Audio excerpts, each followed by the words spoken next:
Who's the hottest team in baseball right now? It's your Atlanta Braves. The Braves have won 6 straight, and they have the longest current winning streak in baseball. And they've done it in all facets of the game. Solid starting pitching. Great defense. Timely hits. The long ball. And daring dashes have all factored in this June surge. So today, the Braves look for a 7th straight win and a sweep of the Blue Jays on Sunday Braves on Fox Sports South.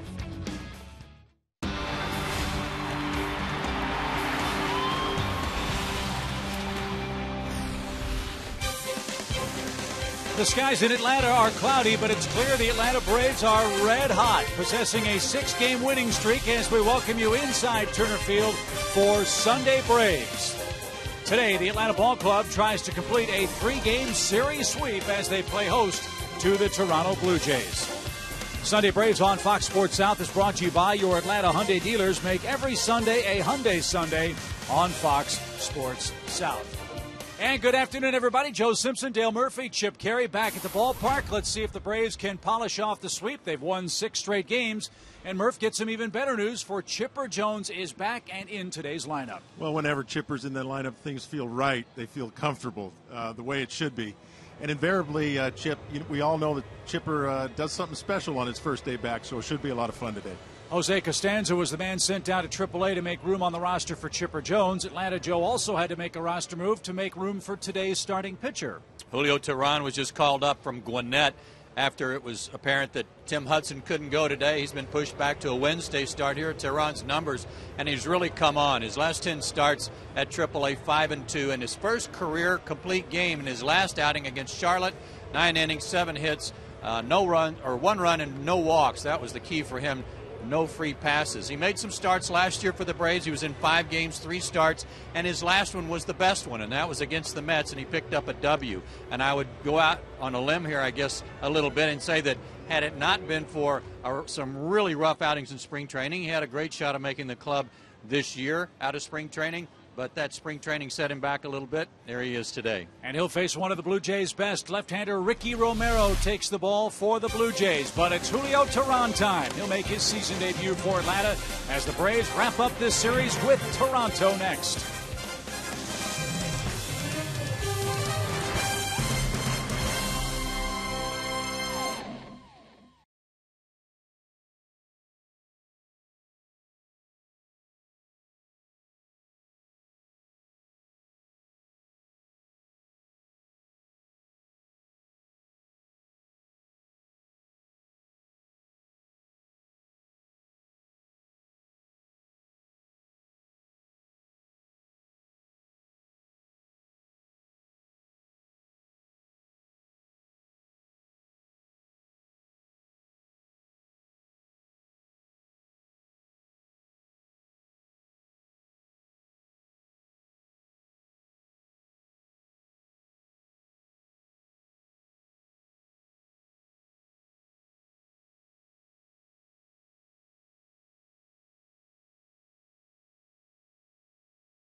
Atlanta, minutes away from our first pitch.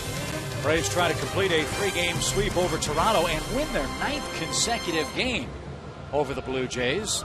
And Mother Nature will be a big part of today's story. It is a misty 71-degree day. Forecast for showers all day long. Some of them could be heavy. Fans in the southeastern part of the country know all about that. But hopefully Mother Nature will cooperate, because this is the one and only time Toronto comes to Atlanta. And if you look ahead at the schedule the rest of the season, there are not many opportunities that would work for the Braves to get this game in with the Jays. So hopefully it won't be a long day. We do hope it'll be a productive day for Freddie Gonzalez and this Atlanta ball club. The Jays come in a game over 500, now 4 games back in the American League East.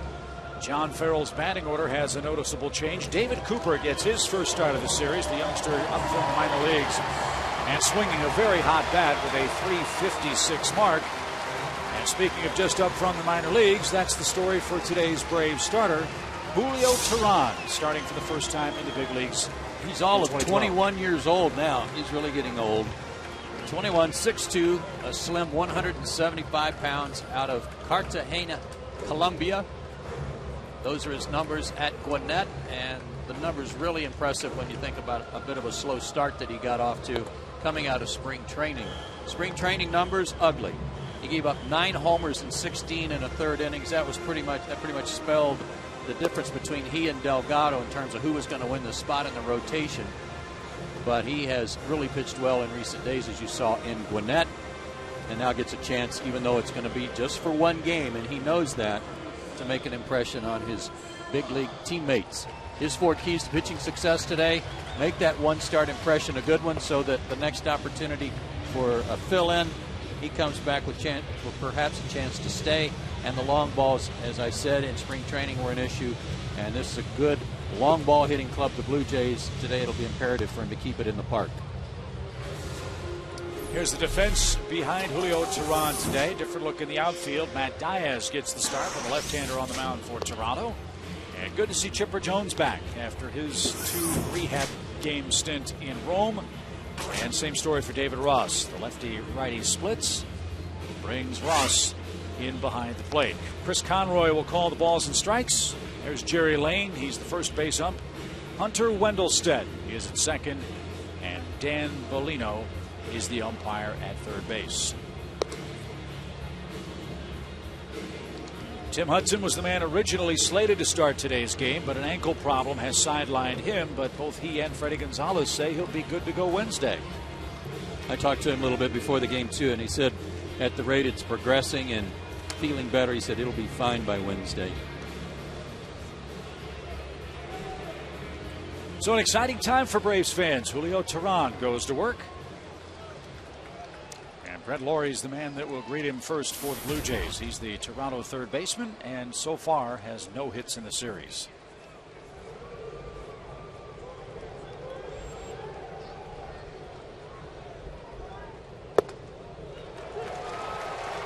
Fastball sits about 92, 93 miles an hour. He's got a good slider and a changeup. Just a matter of hitting his spots today, like everybody else.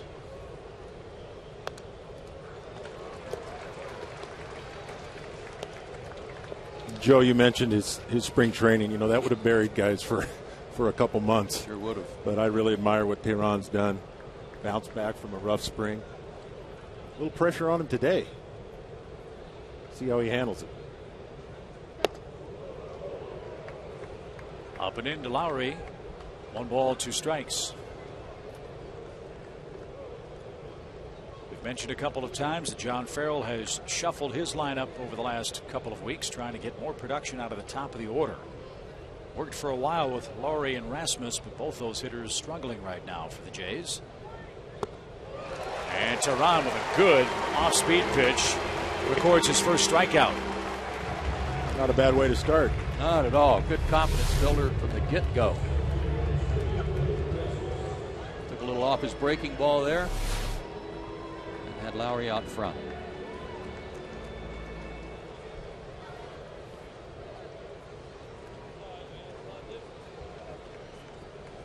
Colby Rasmus is 1 for 9 in the series. hitting .240 for the year.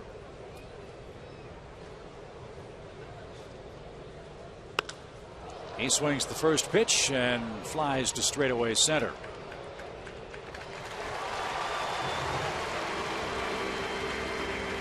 Wouldn't expect the ball to carry much today with the heavy air, low clouds, rainy. Tough to pick up the ball with skies this color and this low ceiling. Yeah, I think so. I think we saw that at the end of the game yesterday as well. Guys were having a little tough time picking the ball up off the bat. I think you also got to watch the infield grass is going to be a little quick today, being a little damp. So here's Teheran's first matchup with Bautista. The Jays right fielders hit a couple of long home runs in the series and has 17 for the season. This is known as a pretty quick infield anyway. It's going to be just a little bit quicker today.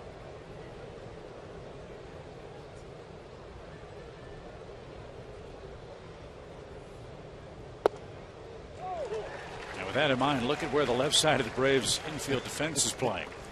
A little deep. A little deeper, for sure. I'll play deep with this guy anyway.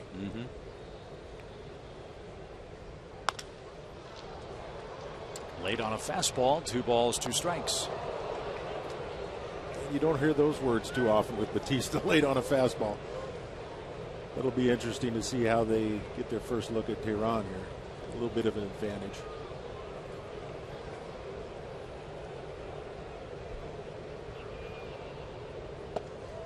Ooh. Full count.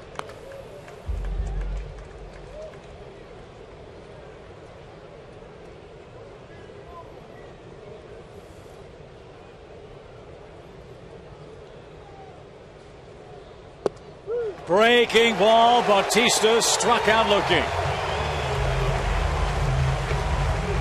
Very impressive start for Julio Teheran. A couple of strikeouts.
Gotta like it. Couple of strikeouts in the top of the first. Now the Braves go to work against Ricky Romero. A left-hander on the hill, so Matt Diaz gets a start. David Ross gets a start. Andrelton Simmons bats 8th in front of young Mr. Teheran. Ricky Romero, 27 years old, out of Los Angeles, 6 feet, 220. Got good stuff. And having a good year already, as you see.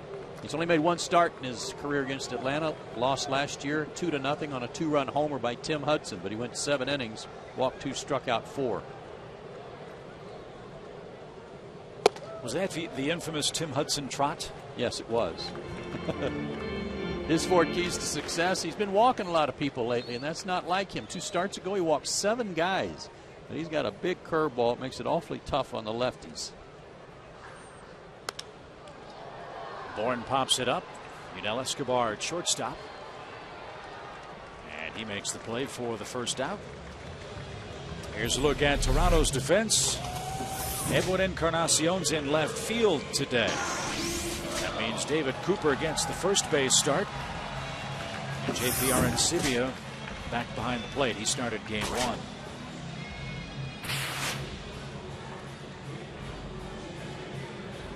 Martin Prado hitting .320. 4 homers, 25 knocked in, with Chipper back in the lineup and on deck. That moves Prado back to left field.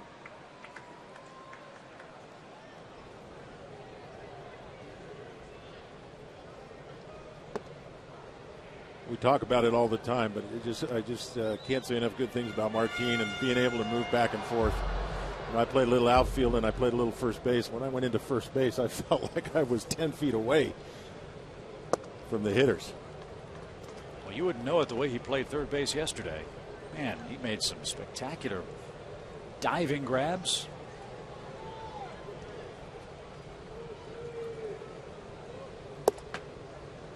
As Romero pumps over a strike, 2-1 the count. Defense has been as big a part of the story as the good pitching and the good hitting for Atlanta during this very impressive 6-game winning streak. Broken bat roller. Laurie at third cuts it off. And Cooper a nice scoop. Well, you mentioned that throw from Laurie that Cooper had to scoop. In fact, when they were throwing the ball around, they threw that ball out. It was a little wet. I noticed Michael Bourne tried to bunt, at least squared around that second pitch. So it's not a bad idea to try a few bunts here now and again today. And the mist has now turned to a drizzle. The rain has begun to fall. It's going to be like this all afternoon. As Chipper bats for the first time. SunTrust solid performance for Chipper Jones, as you mentioned, Murph. He's always tough in his first game back from the DL. 395 average, 5 homers. Makes you wonder sometimes, so he was really hurt?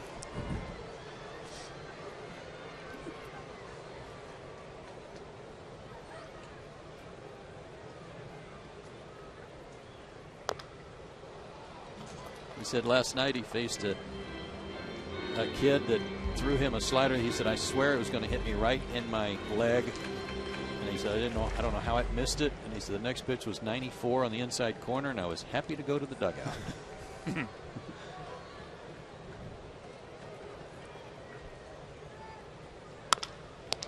Nice play by Romero. That ball was headed for center field, and Chipper and the Braves retired in order in the bottom of a scoreless first inning.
Home Run Challenge. Today, every home run hit today raises $12,000 for prostate cancer research. You can make a pledge by calling 800-798-CURE. That's 800-798-2873. Or go online to www.pcf.org.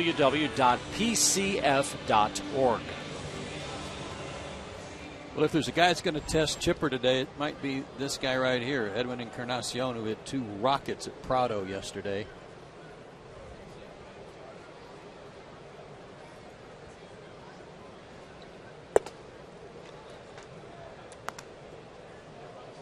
Three hits in the series for Edwin Encarnacion. 2 singles and a double. And he scored a couple of runs. 1 ball, 1 strike.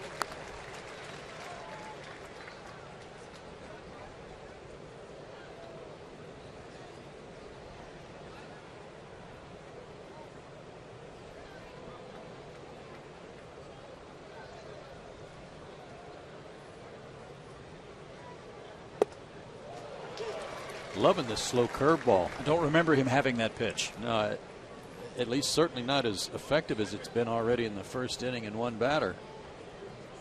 Great off-speed weapon.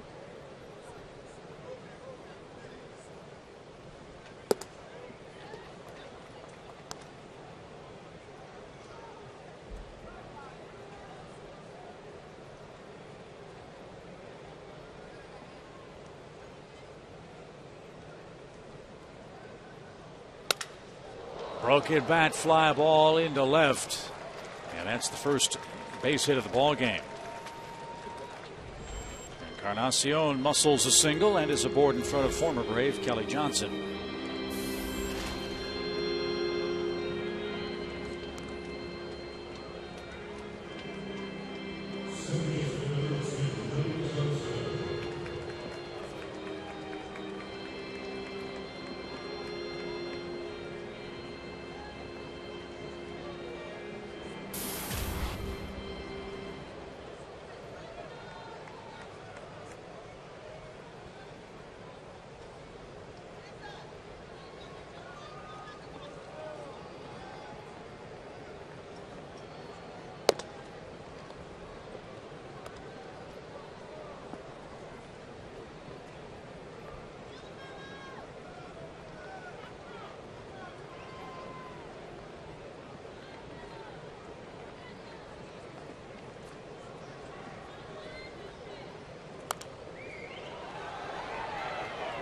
A couple of teams in the American League East doing the Braves some good, with the Yankees winning the first 2 against the Mets.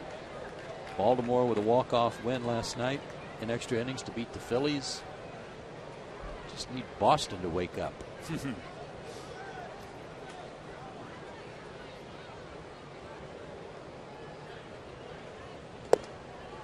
At the knees over the inside corner. Sherwin-Williams painting the corners and right at the bottom of the strike zone.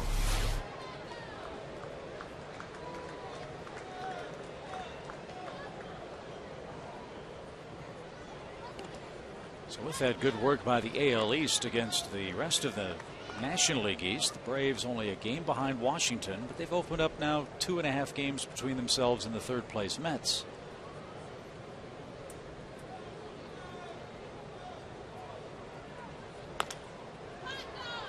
Kind of watching the fans, Chip, and there are a few more of them heading for cover, so this drizzle might be getting a little heavier.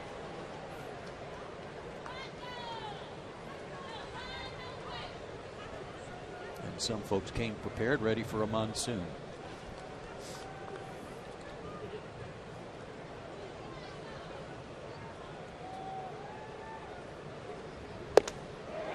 Kelly Johnson strikes out. He'll do that a time or 2. Already the 3rd strikeout for Julio, and he did this one with some gas. Yeah, he did. You got to like just location, everything. As you mentioned, he didn't have any walks in his last start, and location's good. It looks like when he wants to go up, he can go up. Saw it off. Encarnacion just made a perfect pitch there. Ended up giving a broken bat base hit, but looks like he's very comfortable with everything right now. Yunel Escobar, the batter, with 1 on, 1 out.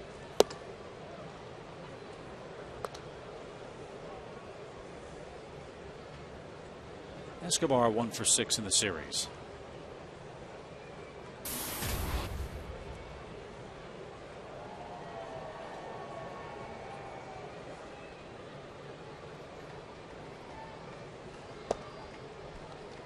I think sometimes it's hard for young pitchers to learn. You know, you want to be on the inside corner and the outside corner, but being able to elevate it when you want and bring it down when you want it. In, out, up, and down. And that high fastball, even if it's a ball sometimes, it's very effective for your breaking stuff. Comes in on the same plane. Exactly.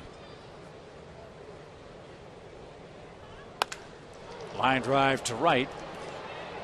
Diaz tracks it down. He's going to throw back toward first, but Encarnacion is safely back to the bag. 2 outs.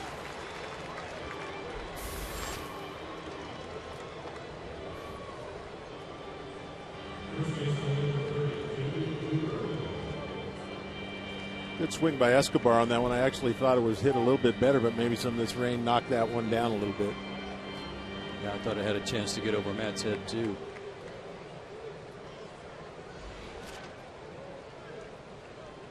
Tough to see Chipper come back on a day like this. Would have liked to have better field conditions. First baseman David Cooper looks at a called strike. This guy's off to a heck of a start. 6 multi-hit games in his first 11 big league starts.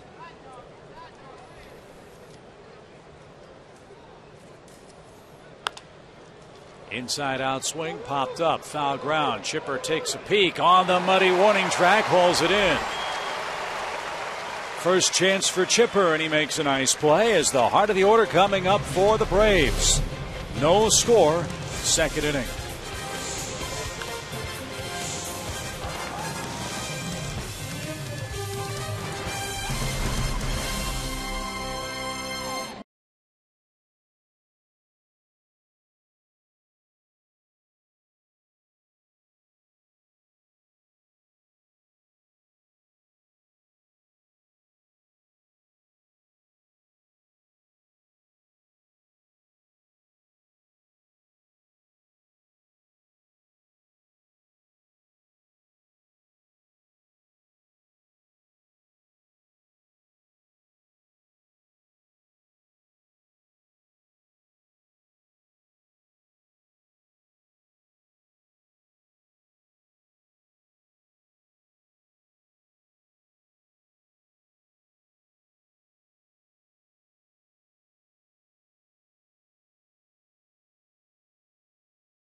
Weekend here at Turner Field, and Braves country remembers this great moment in Braves history.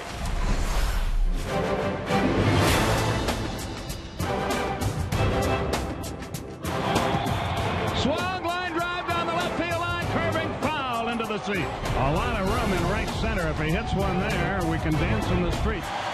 Swung line drive left field. 1 run is in. Here comes Green. Here's the throw to the plate. He is safe. Braves win. Braves win. Braves win. Braves win. Braves win. I know it's my dad and all, but as a Braves fan, you can't help. I still get goosebumps, and I've seen that replay probably 100 times, Sid Bream. I don't know if you feel the same way. I get to see that quite a bit, Chip, and I mean it's still. I mean, yesterday at the ceremony, looking up there and watching it again, obviously the hairs on the back of my neck went up, and Goosebumps. Well, I got them right now. Yeah. So it's a special time, and it's just great to be here.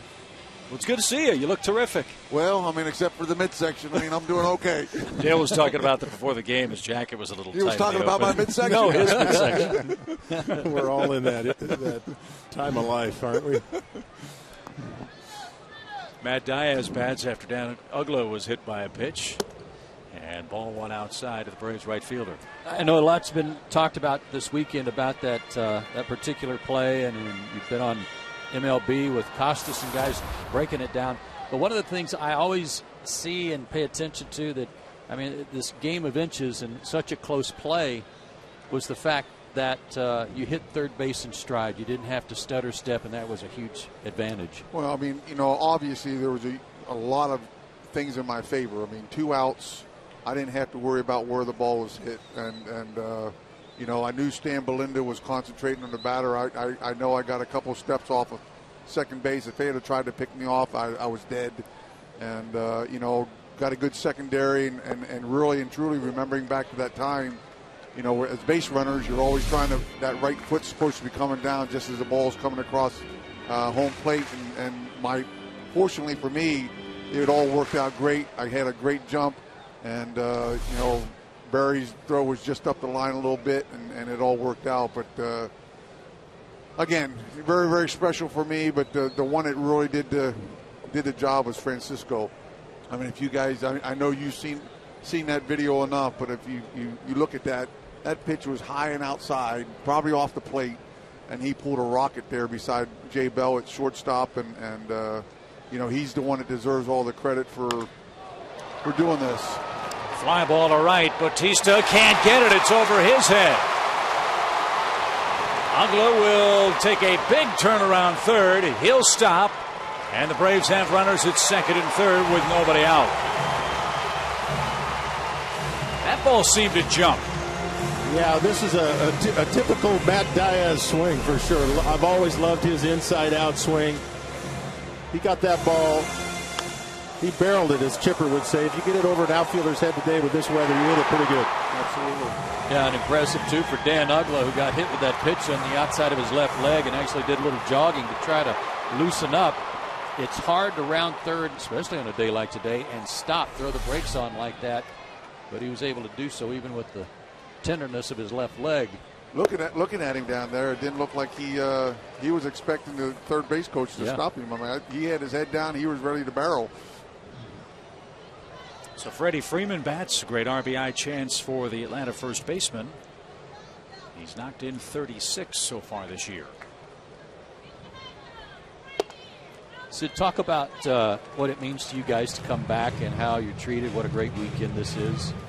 You know this. Dale knows this. I mean, it's Dale actually came down this last year to do a fantasy camp, and it's so awesome. You're apart.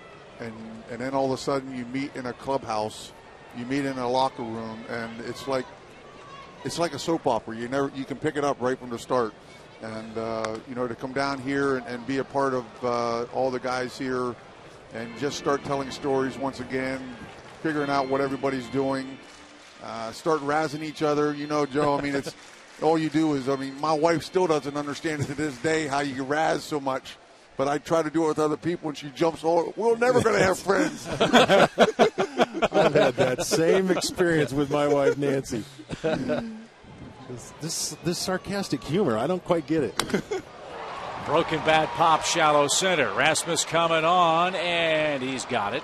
And he drops the ball. Oh, my goodness. Diaz to third. Ugla scores. It's 1-0. How about that play? He can't blame it on wet grass. Well, it was a fly ball. The rain got on the ball as it was flying out to him. That's right. Well, we've seen in this series the Braves score in some unconventional ways. Here's another one for you. Now, what's the ruling on that, Joe? Is that an error or is that a sacrifice fly? It's got to be an error because he had the catch and Ugla wasn't running. So I'm guessing it has to be an EA. It is. So 1-0 Atlanta. Diaz at third. The infield comes in already for Toronto with David Ross in the batter's box. So, Dale, you're becoming a scorekeeper up here too, huh? Well, I'm trying. Hot shot, base hit, 2-0.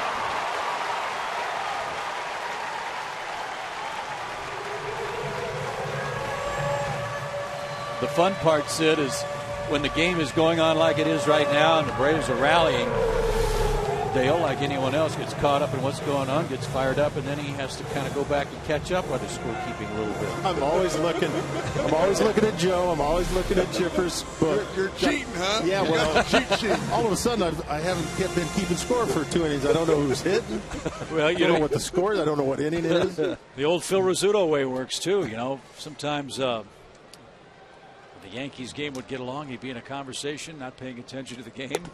He'd put a WW down in the box. Wasn't watching. How do you like Matt Diaz? I mean, you know, he came up to Pittsburgh last year where I'm living. You know, really didn't fit in up there. He come back here home, and I mean, he's really having another good season for himself. And you know, I just appreciate him. And Dale talks about his inside-out swing. I mean, when I see some of his swings, I'm thinking, golly, you got to the big leagues looking like that. But he just seems to always get the bat on the ball. Always seems to find a hole. And you know, I appreciate him. That's funny. I told him once how much I loved his swing. He goes, man, I don't hear that very often. Here's another look at his double.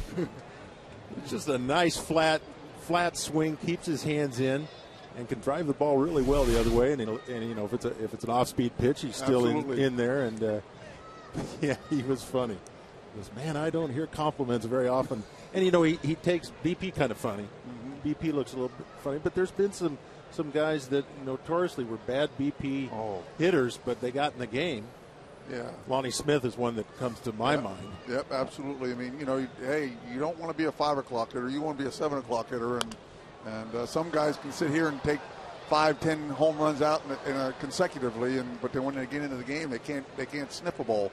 That's right.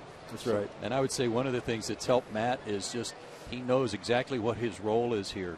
And maybe in Pittsburgh he wasn't quite sure. He wasn't sure when they were going to use him or how. He knows exactly when he's going to play here. And that's probably true, Joe. I mean, you know, he just, I mean, over the years, I mean, watching him here in Atlanta, he always seems to just come up with a big hit. I mean, and whether he's playing, he comes off the bench, he just always seems to, he'll foul off 2 and 3 and 4, you know, pitches when he has 2 strikes on him, and then he'll get that, either that duck fart or that nice base hit someplace, and it all works out. Couldn't have said it better myself. I learned WW wasn't watching. Yeah. Well, another you got about phrase. 7 or 8 lines you can fill in. Go ahead. John. 2 balls, 2 strikes to Andrelton Simmons. I was just thinking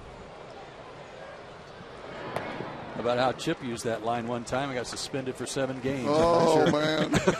Sorry about that, guys. Hey, you know, broadcasting, you can say anything once. Well, I apologize, and I won't say it again. Oh, it's all right. We knew what you meant. Here's Tehran. You mentioned Pittsburgh, Sid. How about the Pirates? They're playing well right now, Chip. I mean, they obviously struggled. Their hitting wasn't going too well, and I think finally, you know, they gave them a little bit of a hope. I mean, they signed Andrew McCutchen to a long-term deal. They bring in A.J. Burnett, and finally, in a sense, start to show the team a little bit, hey, we want to win. I mean, and, you know, some of the other ones that they've brought in over the years, I mean, are generally at the end of their careers. They're hoping that they resurrect themselves. You know, A.J. Burnett being in that starting rotation now and signing Andrew, you know, hopefully it gives them a little bit of hope. And,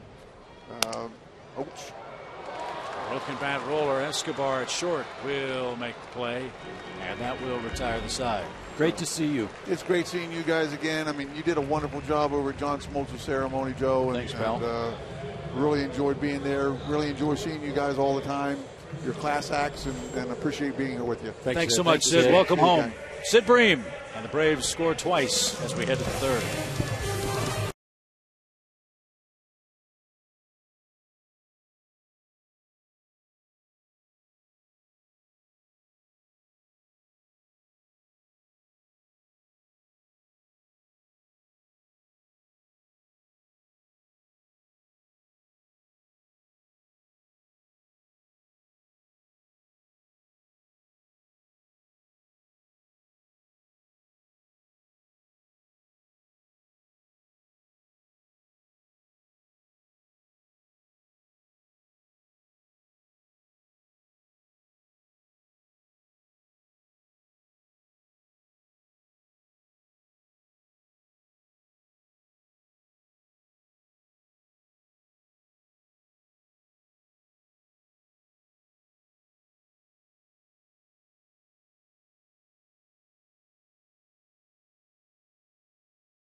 Outdoors by AT&T, by Delta Airlines, and by Ford.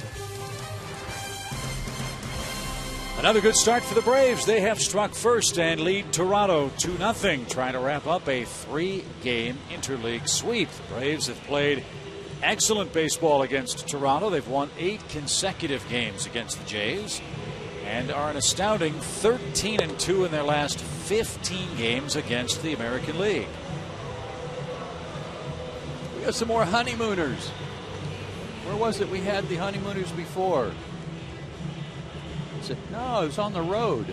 They were from Oklahoma. Yes, remember? They were in Arizona. That's right. They were the couple from Oklahoma who couldn't figure out anything better than to come to a baseball game. Right. Guess that happens in Indiana, too. JPR Arencibia leads off the Toronto third, hitting .226. Mentioned Arencibia is from Miami. He went to Westminster Christian High School in Miami. That's the same school that Alex Rodriguez played high school ball.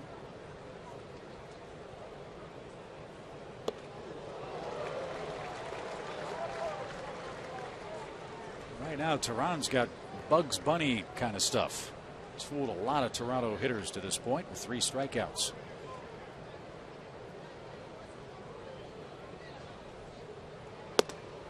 Well, it's early, only top of the third, but for a young kid to come up, know it's a spot start, it just doesn't look that way to me. He just looks so comfortable. Well, we've seen it happen before, Dale, and whether it's a pitcher or a position player. Young guy might get called up knowing that somebody's on the DL, and you might play a couple of days, maybe get 2 or 3 starts as a hitter, and all of a sudden it's hard to get him out of the lineup. Yeah, that's what I was thinking. Inside corner. Whew. He froze Batista. He froze Arencibia.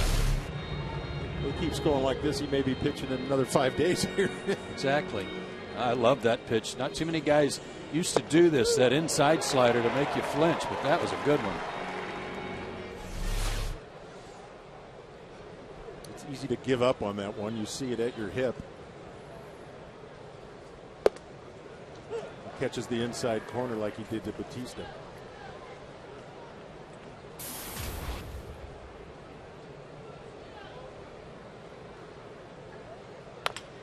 Little cue shot off the bat of Romero. Freddie Freeman to Tehran at the first base bag. 2 quick outs. Who's the Blue Jays' best matchup against Julio Tehran today? We'll get on Game Connect now for Braves Blue Jays player matchups, pitch counts, and so much more. It's Game Connect. And It's only on FoxSportsSouth.com.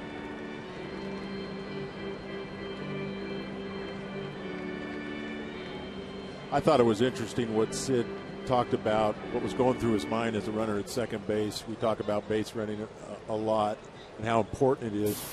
But I thought it was interesting how many things were going through his mind. 2 outs. I knew they weren't going to hold me on. I had to get a good jump. He knew where the outfielders were. And a lot goes into being a good base runner. Now, like we always say, you don't have to be the fastest guy to be a good base runner.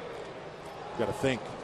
You can save a lot of steps if you're just extending your lead a little bit and being aware of the situation. Love what David Justice said too during the luncheon, talking about the slide. He was 2 feet away from the plate, remember, and he had the best vantage point. He knew that Sid Bream was safe, but when you look at the replay, what's Sid's first reaction once he hits the ground? He looks right back at the umpire, and Randy Marsh signaled safe. Point being, I don't know if Sid knew he was safe. He may have been the last person in the ballpark to know that.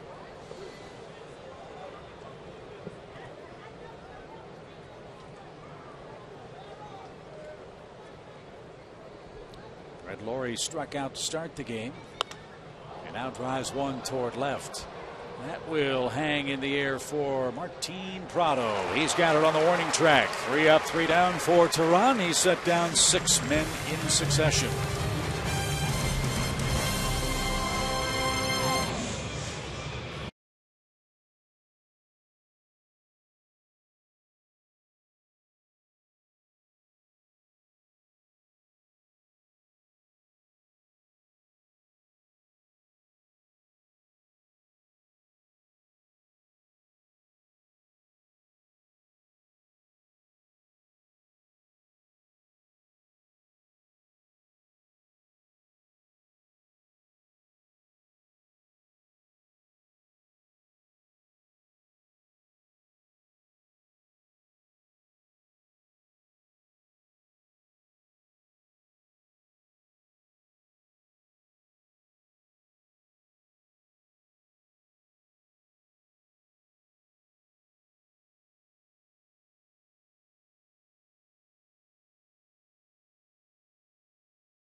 The home half of inning number 3.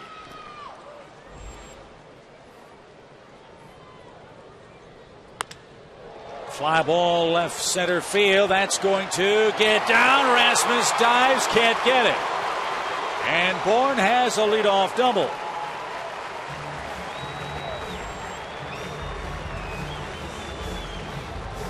Early in the season, left-handers were giving Michael Bourne a little trouble. Nobody's giving him any trouble right now, even the likes of Ricky Romero. Takes that one the other way, out of the reach of Colby Rasmus. Good start to the inning. I was going to say, and leads us to our Georgia Lottery hitting the jackpot. Last 9 games, big average, 3 straight 3-hit games. When he has a 3-hit game, or multi-hit game rather, Braves are 19-4. Not bad. I was just going to say, he's due for a hit, isn't he? Yeah. He's already 0 for 1. Braves up 2-zip, looking for more in the third with Martin Prado. Boy, dangerous play there. Yunel Escobar was dancing behind the base runner. Romero pitched the ball, and the entire left side of the Toronto infield was wide open. And they might have had a play on Michael too, if Romero spins and throws.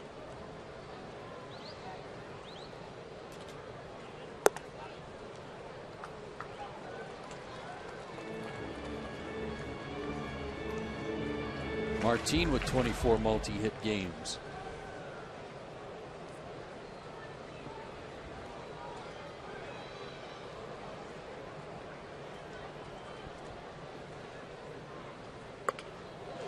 And a bunt. And a beauty. Romero. Oh, safe. First and third. A bunt single for Prado.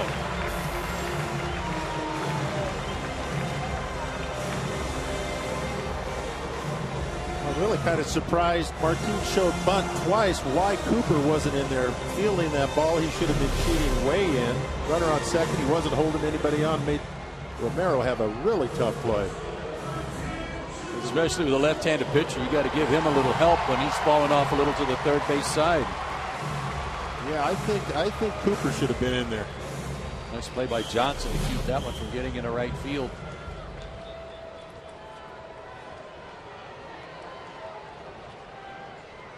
Nobody out for Chipper. And a ground ball to short. Toronto will turn the double play. That will score Michael Bourne to extend the lead to 3-0.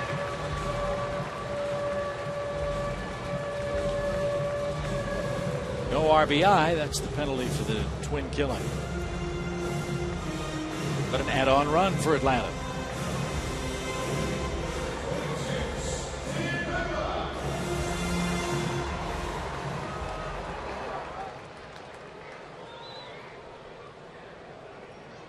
If you're behind a couple of runs, you don't like that to happen, but if that's an add-on run, you don't really think about it too much. Double play, that's fine. We got the run in. Dale hit it on the head earlier. The unconventional ways that the Braves have scored runs in this series. Game 1, one of the oddest games of the year. Braves won 4-3 in 10 innings. As Ugla singles to left. In that ball game, the Braves scored a run on a bases-loaded walk. They scored on a balk. They scored on a stolen base and a catcher's throwing error to third base. That was Jason Hayward scoring the winning run. And in the second inning today, Dan Ugla scored on a fly ball to center. Wasn't deep enough to be a sacrifice fly, but Colby Rasmus just dropped the ball.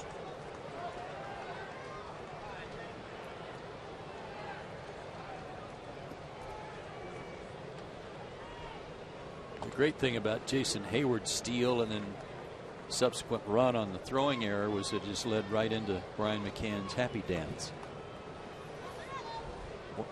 One will never figure out where it came from. Diaz hits the ball to the right side beautifully.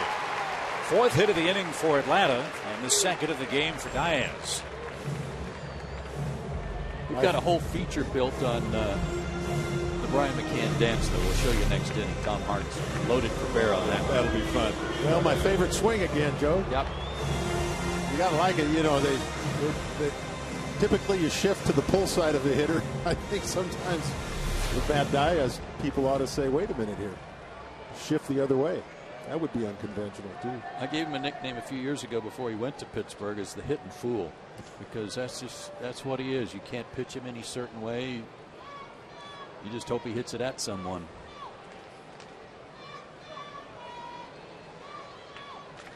Three runs on 6 hits already for the Braves. As Freddie Freeman digs in, he flied to left.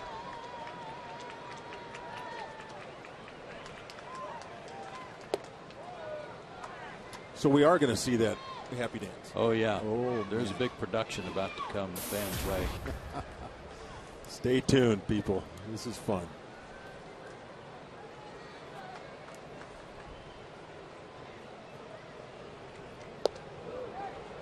He's having trouble with that curveball.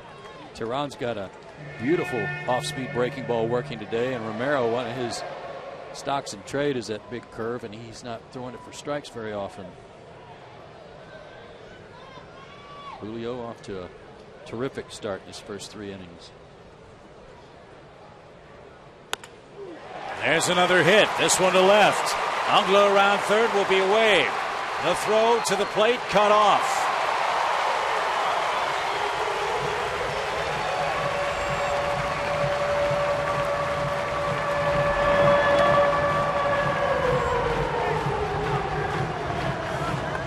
talked about it yesterday. When Freddie's swinging good, he's hitting the ball all over the field. With a nice inside-out swing. Got in on him a little bit, but fought it off. It always makes me wonder why. And yesterday, they had a little bit of a shift on him to pull. I didn't understand that. And that's the reason why there. Beautiful swing by Freddie.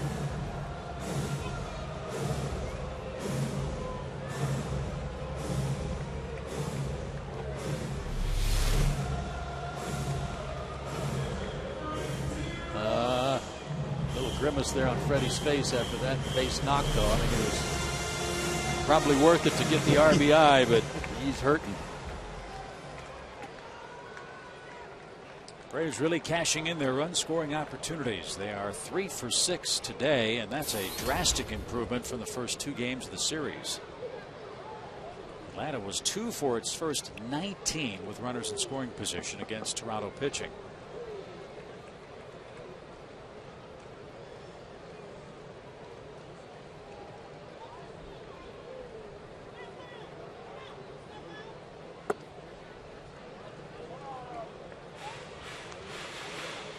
It doesn't always work out this way, where on a day game following a night game, you get a chance to give Brian McCann a day off and get David Ross in there. Just so happened today that it's a left-handed pitcher, and he came into the game hitting .353 against him.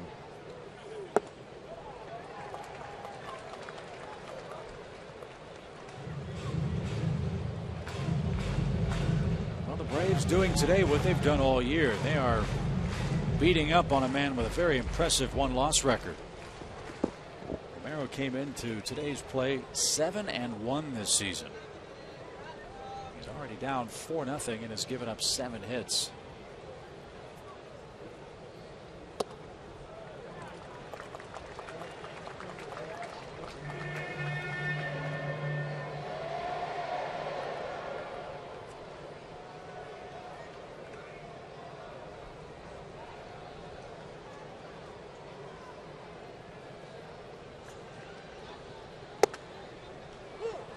He also came into the game with a very good batting average against at .212. Only 60 hits in 78 innings, and the Braves already with 7 hits off of him today.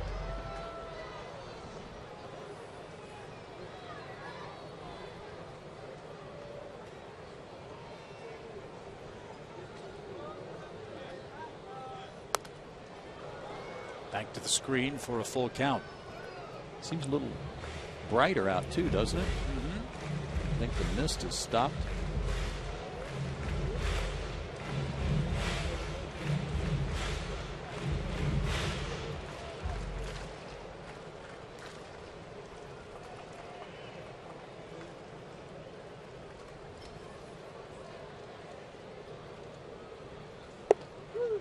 That's over the inside corner. Romero gets a call. That's his first strikeout in the game, but he trails 4-0 after 3.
Atlanta team. If you don't believe me, here's what happened in the clubhouse today when we spined a shot light on Brian McCann's happy dance. Stand up real quick. Watch where the arrow's pointing. Watch this guy right here. Wait, hold on, there's another angle. This is hilarious. What are you doing, dude? That's awesome. The only explanation Brian McCann had, guys, is that's what happens when a catcher is so relieved that an extra inning game finally finishes. He did add that his brother was sitting in the front row. He was making eye contact with him. So maybe this is something that goes back years in the McCann family. A hand-me-down dance from Katie Miller. She says, I doubt we'll see B-Mac on Dancing with the Stars, but the excitement was unmatched. I was doing the happy dance too. Go Braves. Yeah, we all were, Katie, but that was the winner. That was the winning dance right there. In his shin guards, no less. Colby Rasmus leads off the fourth for Toronto. Second time through the order now for Julio Teheran. Let's see what adjustments are made in this ball game. I like Freddie Freeman's reaction when he saw him standing right next to him, looking at him like, what are you doing? Just like David Ross said, what were you doing, dude? People ask that about Brian an awful lot about a lot of different things, don't they? Yeah. Oh, that was a classic. Right now, a very loose bunch. Winning will do that. Braves have won 8 of 9. And Bourne will drive back a couple of steps. And Rasmus is the 7th man Julio's retired in a row. One away in the 4th. Here's Batista. He's bidding to make the All-Star team for the American League, but let's get Chipper Jones and company in to the 2012 All-Star Classic. Vote up to 25 times for your future Hall of Famer and the rest of your favorite Braves, including Dan Uggla, Brian McCann, Freddie Freeman, and Martin Prado. Vote now at Braves.com/All-Star. Fly ball to right, long run Diaz in the corner, in fair ground, 2 outs. Tell you something, this guy Batista, even on swings and pitches that aren't in his wheelhouse, when he gets it on the barrel, any part of the ballpark is fair game for him. That was right down the line and looked like a swing where he got fooled a little bit. Yeah, I think that Teheran's been throwing some good off speed stuff, has made him think twice about that fastball. Again, late on a fastball, you don't hear that very often about Batista, but you're right. He can be late and drive it out anywhere. I think Diaz did a real good job there. That's not that easy a play when you're not playing every day. Popped up.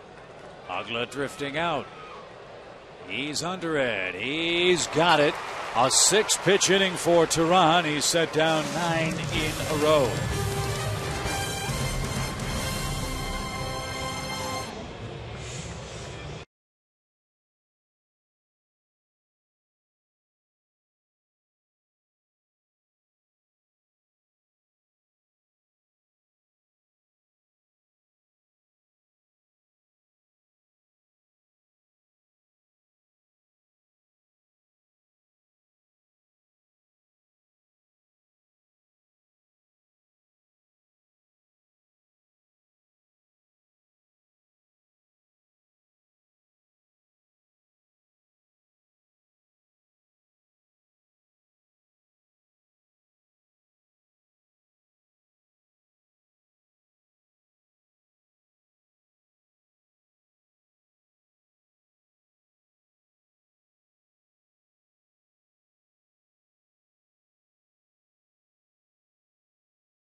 Here in Atlanta, this young man's had himself quite a first week plus in the big leagues.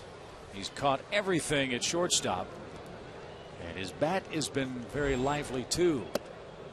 Entered today's play hitting .280. He's already gotten his first hit, first double, first triple, and yesterday his first big league home run.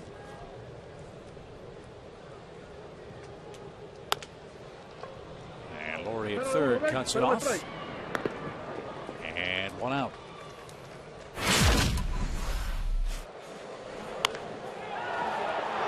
You were talking about his swing plane yesterday, Dale, and how good it is. He stayed on top of that hanging slider nicely.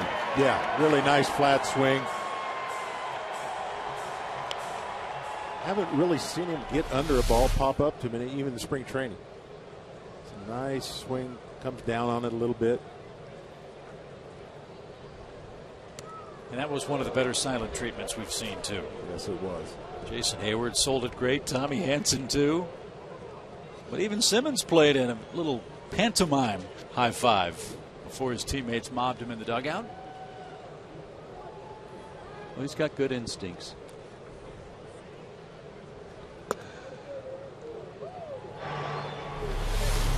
He realized right away what was going on.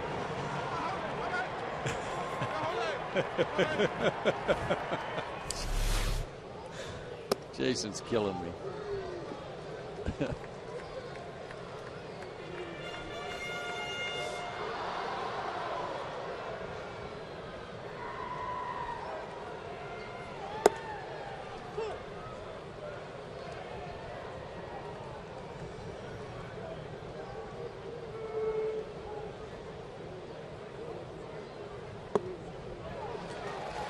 Romero walks the pitcher. That's his first walk today. And the top of the order is coming up now, and Michael Bourne. Georgia Power customers can get a free in-home energy audit performed by an energy expert from Georgia Power. Learn how to save money and energy around your home. To schedule an in-home energy audit, go to georgiapower.com.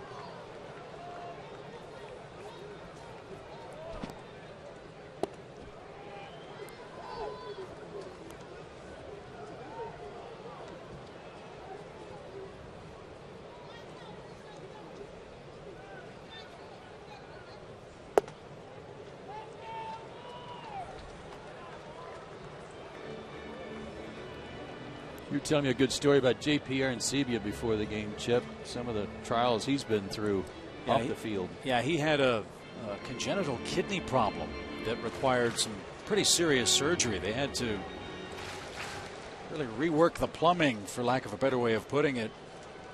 There was a surgery a couple of years ago that cost him 30 days in the hospital, a long time I should say in the hospital, and 30 pounds. But finally was able to recover from that and is made it to the big leagues. Big time player at Tennessee, as we mentioned, grew up in Miami.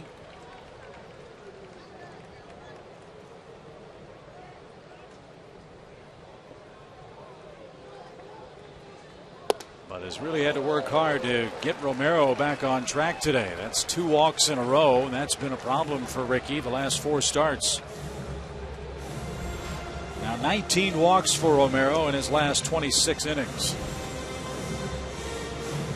Big increase over last year in his walks per 9 innings. Last year he was in the 3s.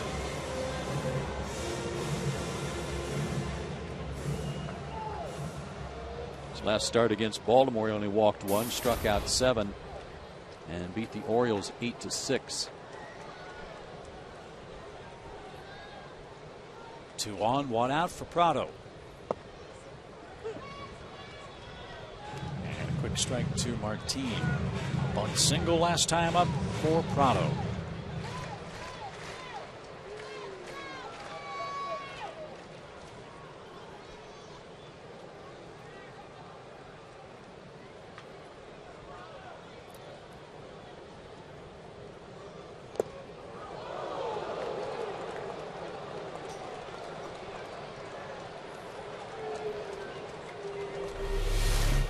Down and in.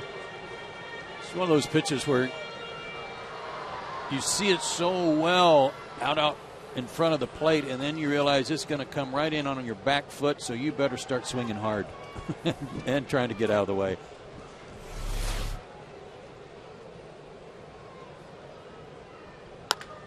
Line drive center field on an 0-2 pitch. Teheran will be stopped, and the Braves have the bases loaded.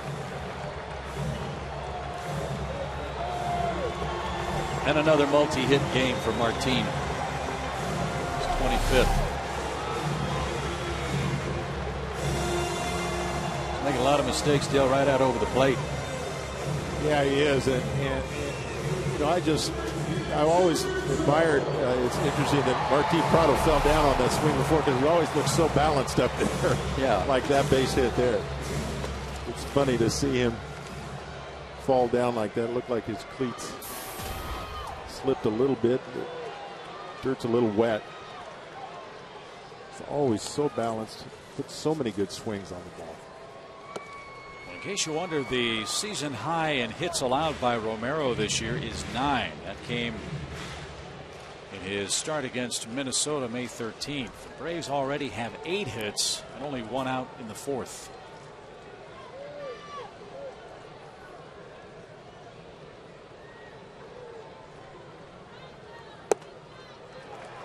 Chipper Jones sitting in the catbird seat ahead 2 balls, no strikes.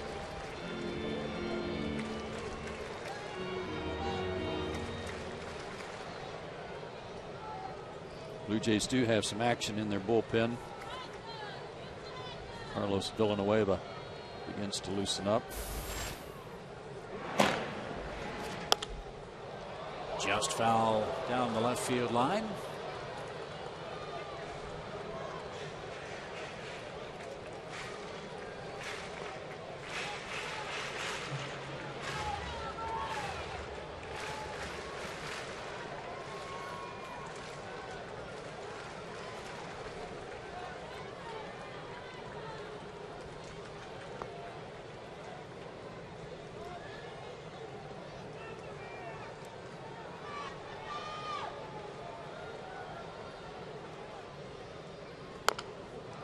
A little cue shot. Romero's going to come home, and they force Teheran for out number 2.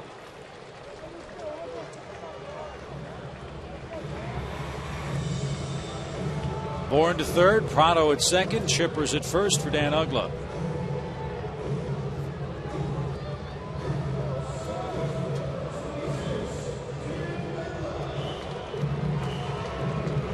Scored one of those unconventional runs in game 1 of the series, the bases loaded walk, and you see what Dan has done with 3 passes on our Academy Sports and Outdoor leaderboard. Now picked up an RBI for that walk.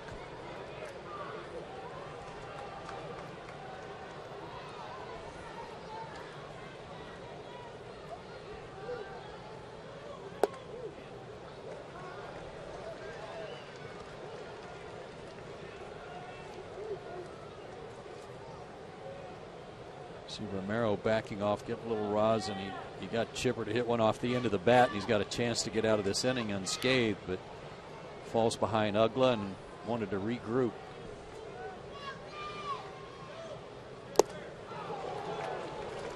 Good changeup.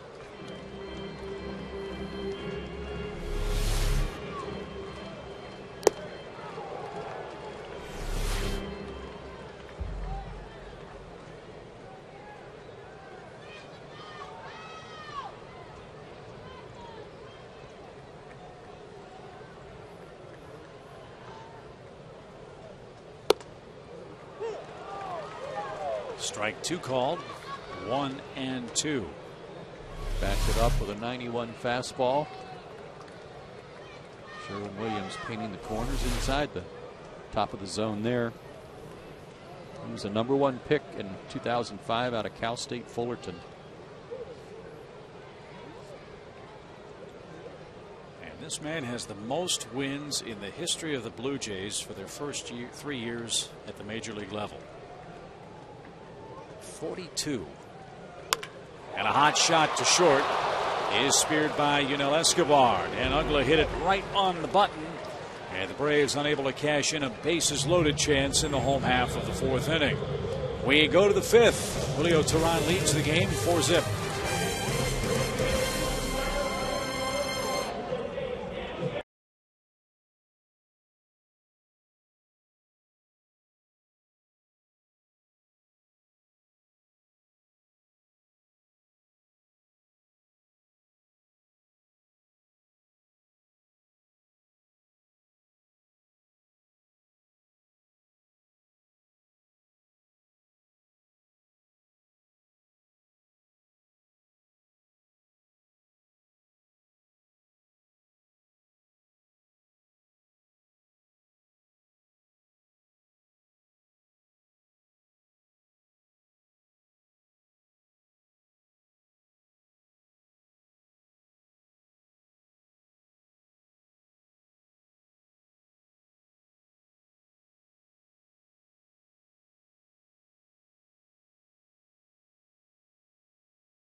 Debut in fine fashion. He has given up only one hit through 4 innings, and the Braves offense has given him an early cushion.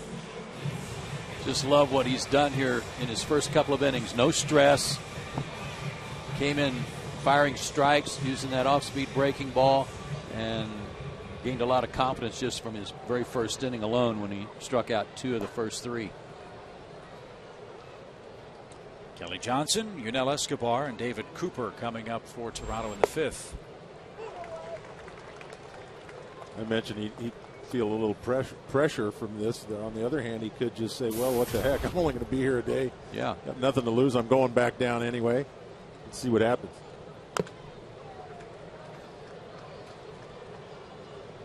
Nothing in 2. Braves country knows all about Teheran. He's been the #1 pitching prospect ranked by Baseball America for the Braves for the last couple of years. 15-3 at Gwinnett last season, 1-1 at the big league level. 5 games, 3 starts for the Braves. He was the International League Most Valuable Pitcher, International League Rookie of the Year, an All-Star. Quite a season. 15-3 with a 2.55 ERA.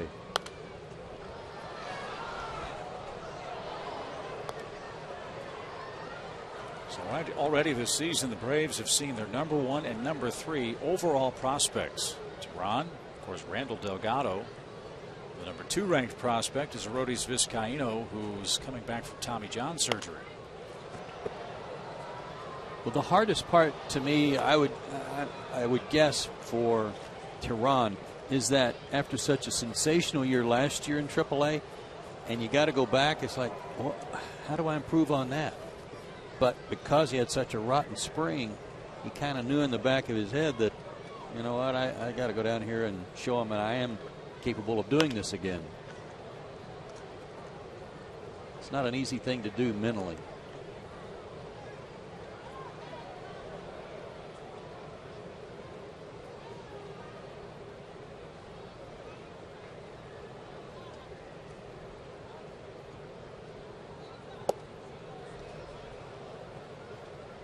One ball, 2 strikes.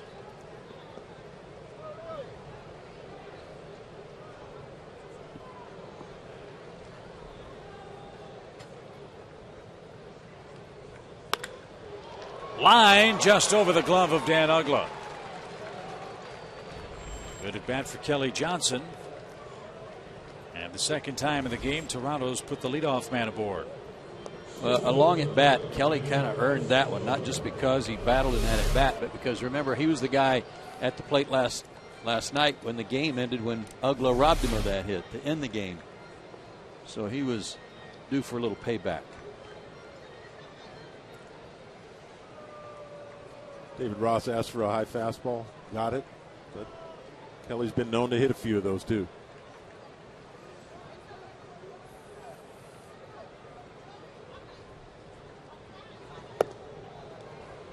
Ball, no strikes to Yunel Escobar.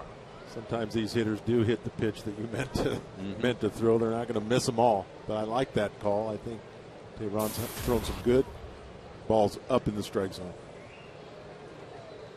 That one just happened to get hit.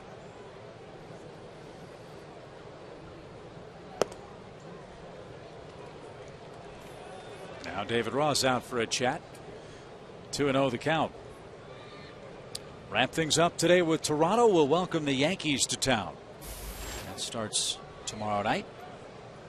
3-game series with New York, an off day Thursday, then Baltimore in to wrap up the interleague portion of the homestand.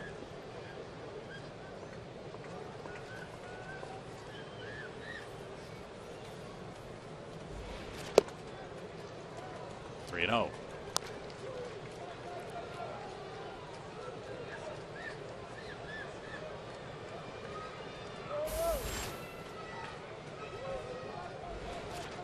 First 3-ball count of the day for Julio.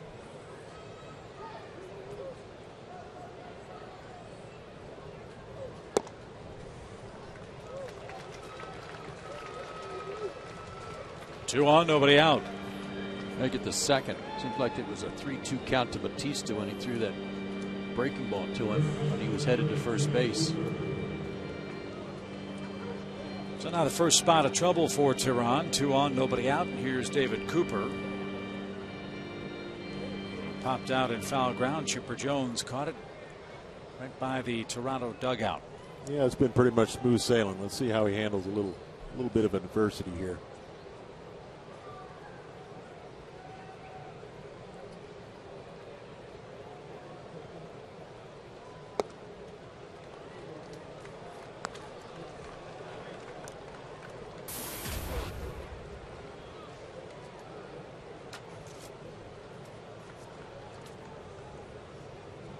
Good idea on the quick visit after the 4-pitch walk and the base hit. Don't get away from what you've been doing.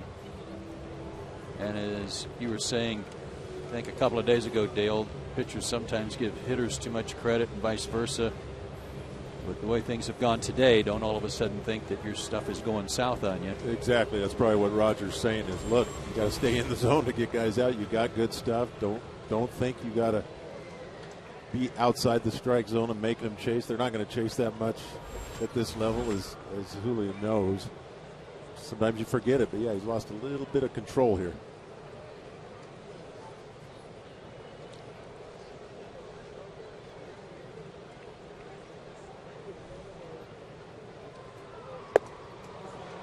There's a strike.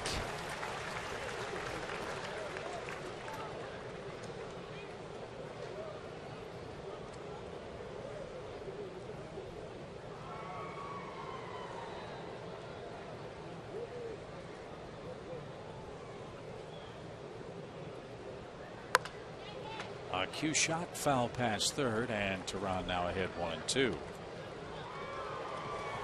Cooper, a 17th overall pick in the first round in 2008. He's out of Cal.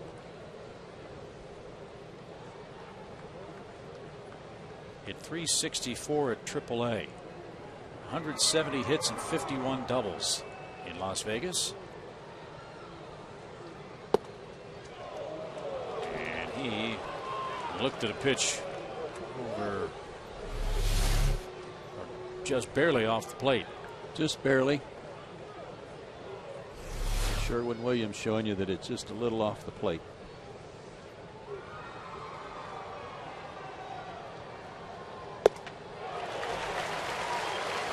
One out. Big strikeout.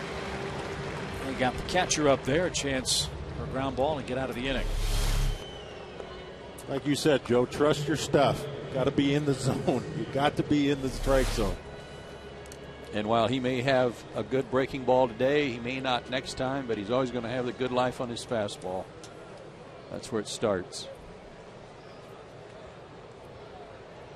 Breaking ball got Arencibia to lead off the third for Toronto.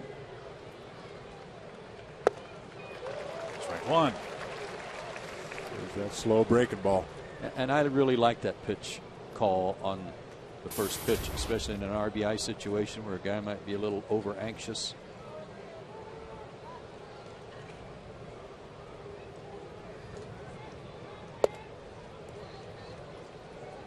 And another. I think sometimes young pitchers think they got to start off outside the zone, try to get people to chase, try to get ahead of them by trying to chase. You don't get ahead of them at this level, getting them to chase. That's how you get behind them.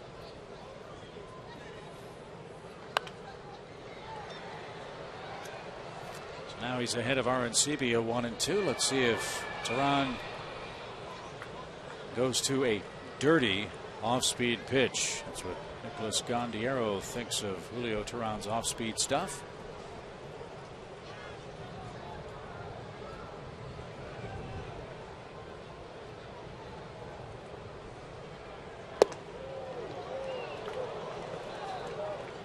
Guys were talking from the Braves, from their lineup, about a pitcher in recent days, and I'll have to go back and figure out who it was to remind me, but they were saying his off-speed stuff is so good, but then you gotta be heads up and be sitting on the fastball and then adjust to the off-speed stuff, and it's hard because if you're not geared up for the 94, 95 fastball, there's no way you're going to catch up if you're not looking for it. And I think that's to his advantage, Julio's advantage in the same situations here, that they've got to respect his fastball, and that's what's making his off-speed stuff effective. You're right.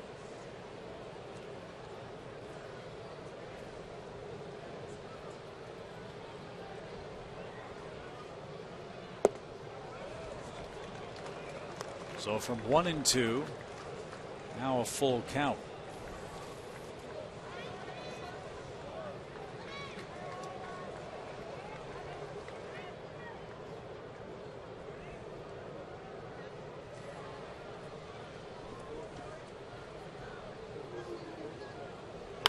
Line drive center field. Bourne will play it on a hop. And the Jays have loaded the bases in the top of the fifth inning.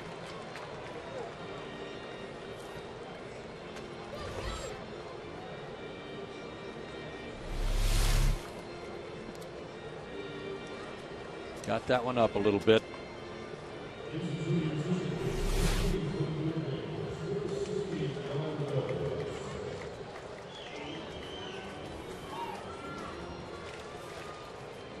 So Yan Gomes will stand in.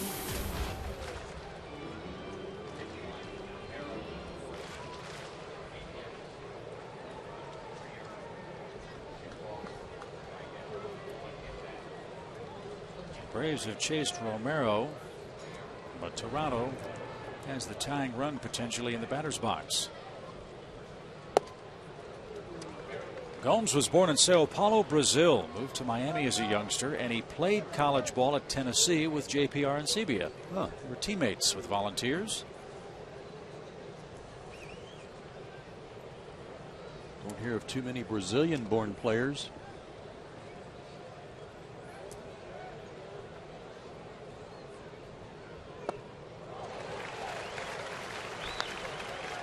One ball, one strike. There's your pitch, Joe. That must be so hard to read, Dale, because they are so far out in front of a it. lot of them. Man. I don't remember one being fouled off. I'm sure there has been, but I don't remember one.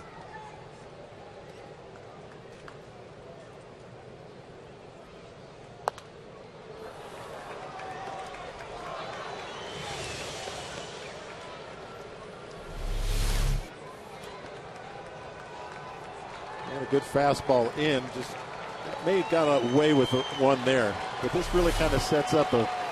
He can try if he's got that guts, that front door curveball again at their hip. It's ahead now. You just don't want to see him go back to 3-2. Don't lose this guy. Got away with one there, too. Yep, up again.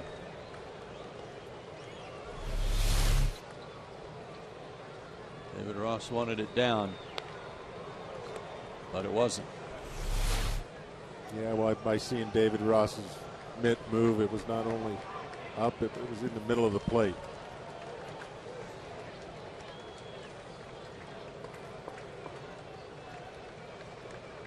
Another 1-2. And another pop fly foul.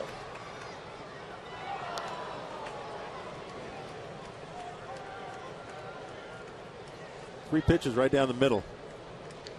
Yeah, that breaking ball wasn't as good as the one he yes. started him with. You're right.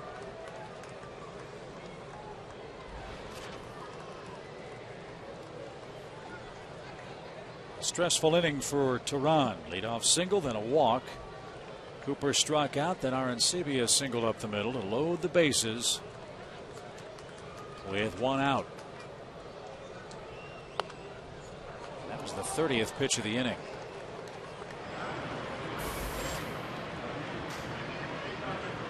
Ivan Hernandez ready if needed.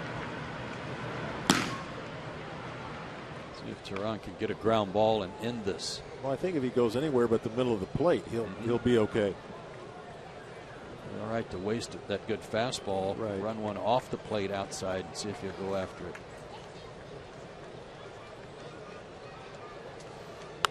Breaking ball lined into left field, a base hit. Johnson scores. Escobar to third. It's now a 4-1 game. And I like that location. I like that pitch. Like we talked about earlier, sometimes at this level they hit the pitch you meant to throw. I like the location. I thought he had good location. Let's look at it again. Yeah, not bad. Not bad. I give him credit. I thought he hit a pretty good pitch.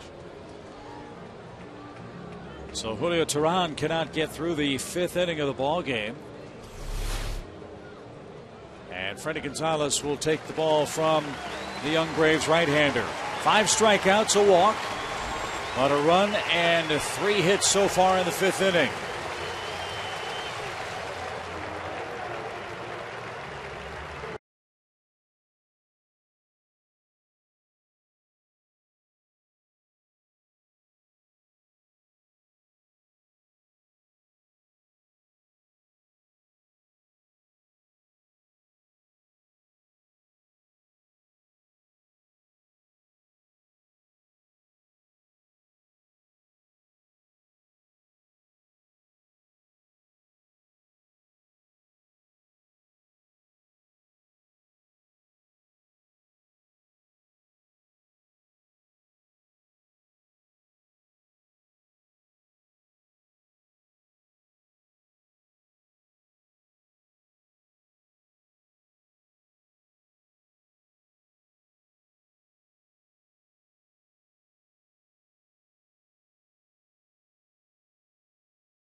Brought to you in part by the Georgia Lottery, by Jamison Inn, by AT&T Uverse, and by Ram Trucks. Very long 5th inning. In fact, that man was clean shaven when this 5th inning started. Toronto has chased Julio Tehran. They've scored their first run. Still have the bases loaded now with the top of the order coming up. But they'll have to contend with crafty right-hander Livan Hernandez, who answers the AT&T call to the bullpen. There is a Livan sighting. He hasn't been out there since May 27th in a game against Washington. So he is well rested.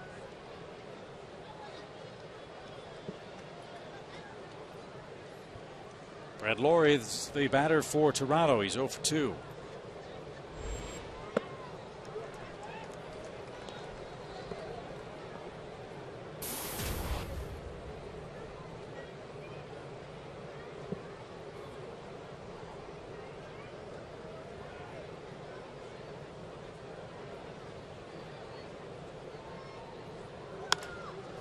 Little fly ball, shallow right. That's going to get down. Escobar will score. Another run is in. 4 to 2 now.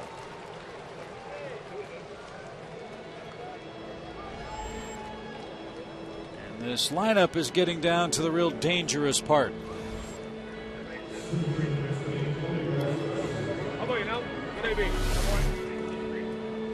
First hit of the series for Lowry, and it didn't look like a strike. Looked like it was off the plate a little bit. Hit it off the end of the bat. Snaps an 0 for 17.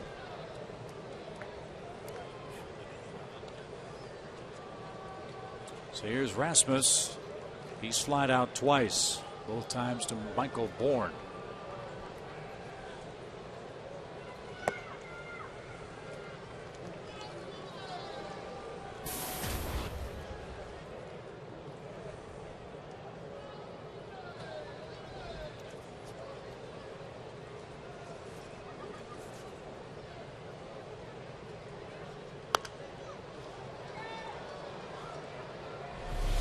Matt Diaz did a really interesting thing here. Right off the bat, he knew he didn't have it, but he put his glove out like he had a shot at catching it, keeping that guy at second a little bit closer. That's heads up.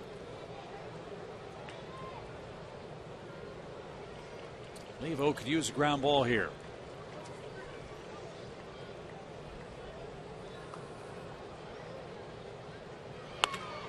Instead, he gives up a line drive over Uggla's glove. Arancibia scores. Gomes will come around and score. Streaking to third is Lowry, and just like that, Toronto has tied this game.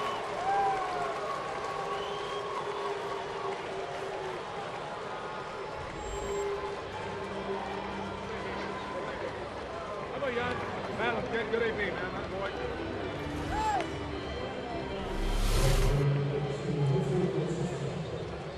Off speed, out away from him. Again, off the end of the bat a little bit, but had enough on it to get it out over Uggla. And the Blue Jays making the most of this big inning. 5 singles and a walk. And now you've got to face Bautista.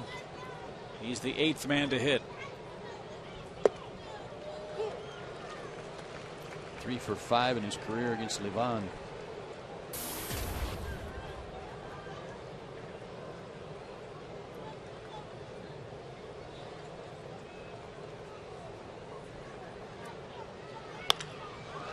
Base hit to center, and Toronto has its first lead. 3 straight singles off Livan Hernandez in relief.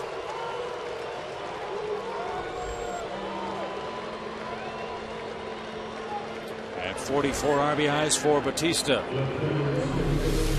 Well, they're flexing their muscle a little bit. Kind of held them in check here for a couple games, and now they're starting to gather some hits.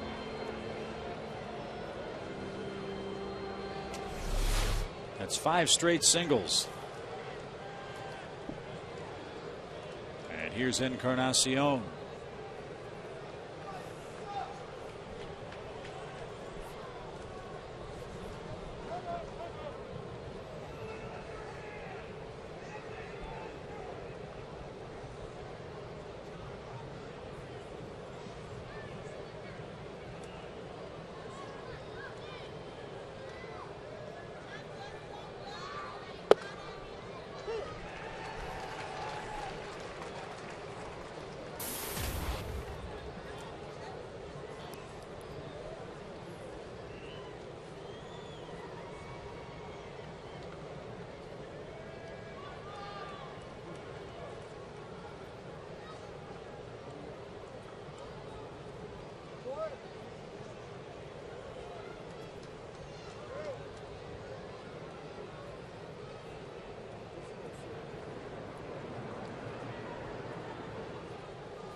Fly ball well hit left center field. Can anybody get that?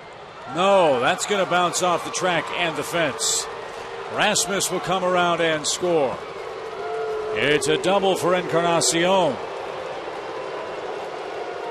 And they're at second and third. The Jays have scored 6 runs in the inning. It appears that they're up there sitting on off-speed stuff and breaking balls because nobody's really been fooled, especially Encarnacion.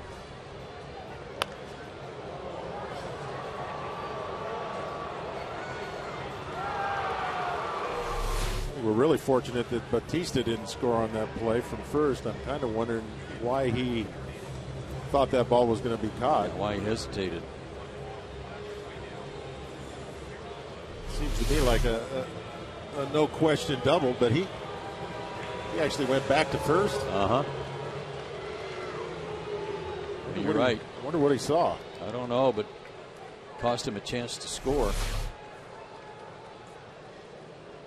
Kelly Johnson started the inning for Toronto with a ringing single over Dan Uggla. And now he bats for the second time in the frame. Infield in for the Braves. And Kelly pops one up. Simmons will drift back. 2 outs.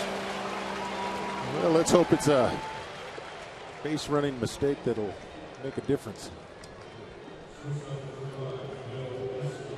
Get out of this jam here. 4 runs, 4 hits in 4 1/3 innings for Julio Teheran today. And now Escobar bats with 2 on and 2 out.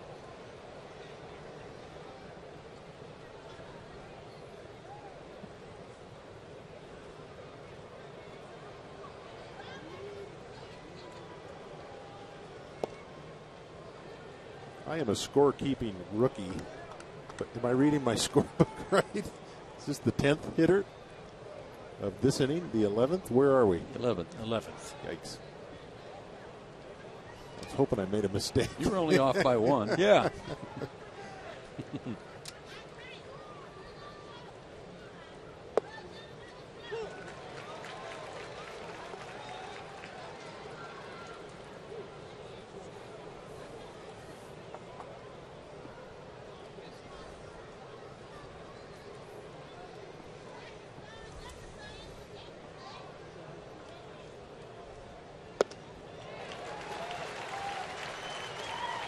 That was an effective breaking ball. 1-2 the count.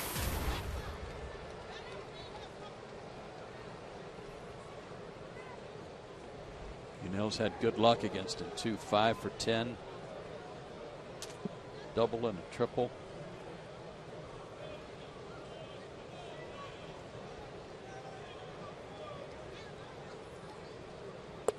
I kind of remember the first time they faced each other. We were talking about what a thrill it must be for Unell growing up in Havana and knowing all about Livan, and Livan being one of his heroes, to be able to hit off of it. And he got a hit first time up, and Livan was very complimentary to him, I remember.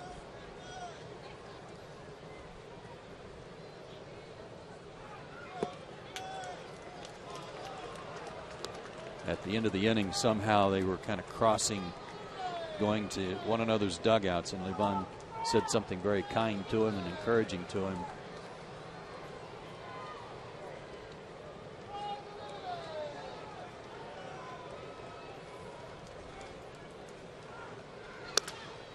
Popped him up. And Simmons at short will make the catch. Big inning for Toronto. They score 6 times on 6 singles. And they turn the game around 6-4.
First time today. Only one extra base hit in that 5th inning. Started with Kelly Johnson, and then it just became a parade of singles.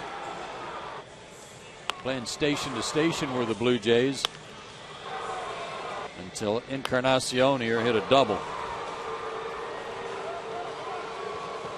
6-run inning. Take a 2-run lead, and Carlos Villanueva will be the guy that inherits the lead and maybe in line for a win. So Villanueva will face Diaz, Freeman, and David Ross in the Braves half of the inning. 6-4. Jays trying to end a long 8-game losing streak head-to-head with Atlanta. Romero went just 4 innings for the Jays, gave up 4 runs, 3 earned on 8 hits.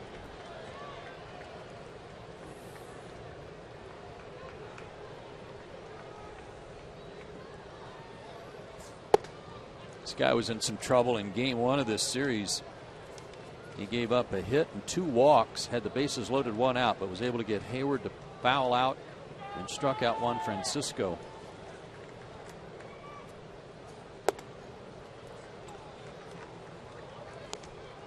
Braves had the bases loaded in the 4th with 1 out and couldn't add on any more runs. So we've got to start a new rally here. 2 balls, no strikes.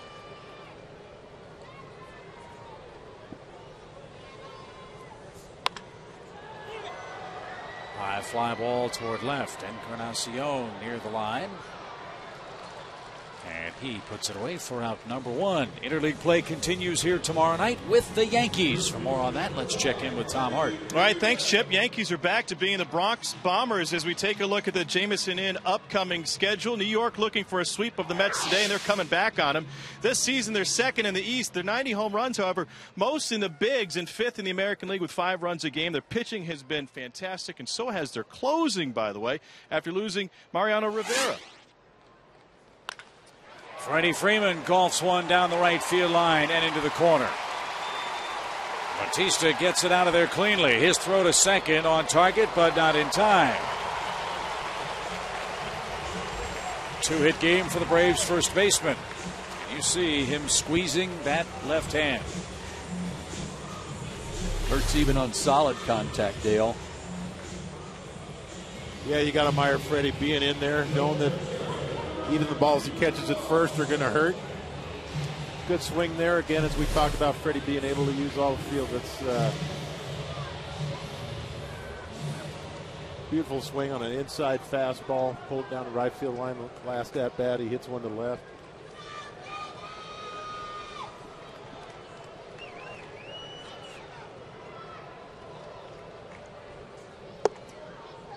Strike 1, the call to David Ross. Yeah, Tom Hart, it'll be interesting seeing the Yankees without Mariano Rivera. Well, a guy in his place has picked up the pace pretty well. Rafael Soriano, 9 for 9 in saves. And while Alumni Weekend was this past weekend, a couple of former Braves, Andrew Jones and Mark Teixeira, hitting long balls over the weekend against the Mets.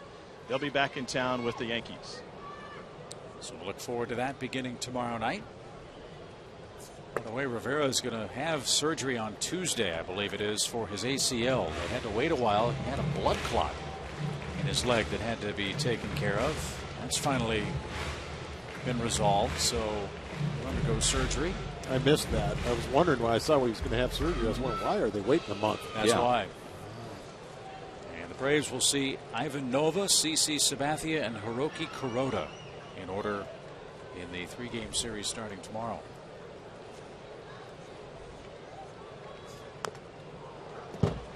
Chip, you've been to New Yankee Stadium. I have not. I've heard about the short porch in right field, and I'm not taking anything away from the Yankees lineup. It is formidable, but leading the American League, leading the majors in home runs, that ballpark certainly a part of it, right? Well, do you remember at the old ballpark, which you played in and you saw an awful lot, in right field, how the wall curved out towards center? Same basic dimensions into the corner, but the wall goes straight out towards center field. So it's a much cozier place for left-hand hitters to swing the bat, as Ross is down on strikes. And you really can, and again, I want to be clear, with all due respect to the guys who swing the bats, you can swing, reach out, and poke the ball, and it's going to go to right field at New Yankee Stadium. Well, I agree with you. You don't want to take anything away from the Yankee lineup.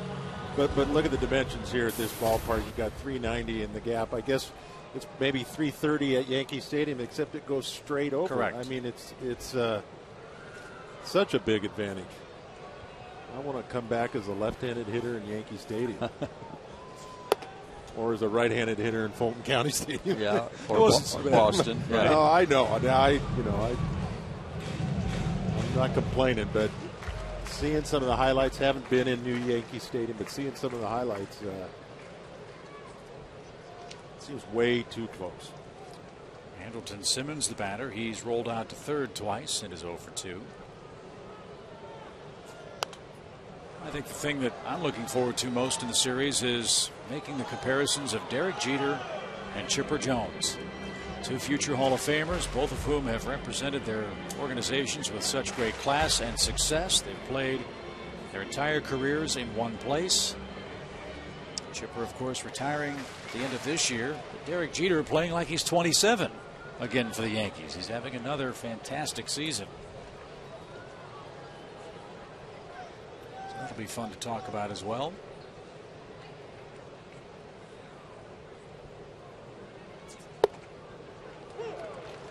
One of the great things for Derek Jeter, one of the fortunate things, is he's been able to avoid any serious long-term injuries.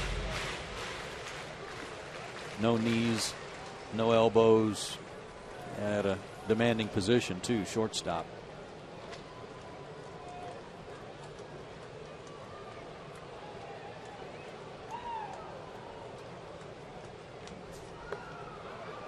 That's in the dirt. A lot of sliders from this guy. His fastball, certainly, you got to respect his fastball too, in the low 90s, but a ton of sliders and curveballs. Andrelton laid off a tough pitch there.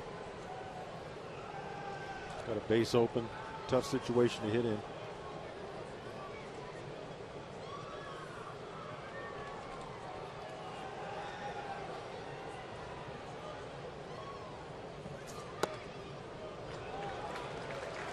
Another tough one to lay off right there.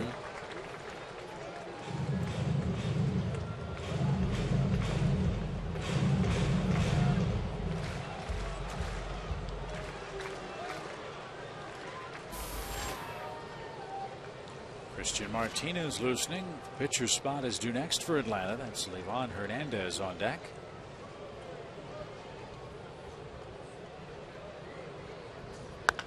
And a high fly ball hammered toward left. Encarnacion going back at the fence. He'll haul it in.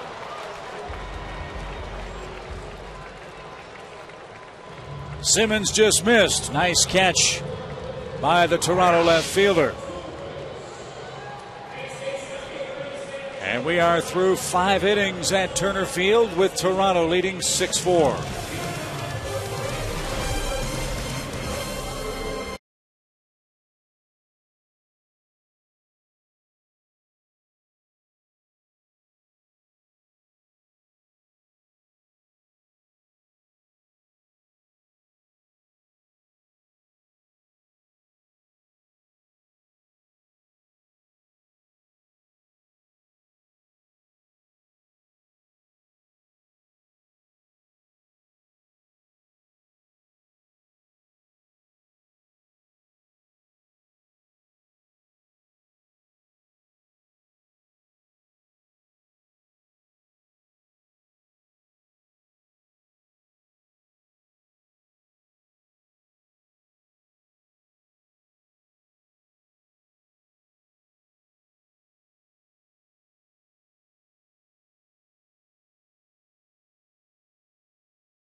Delta Day is back, so grab your phone and text Delta to South.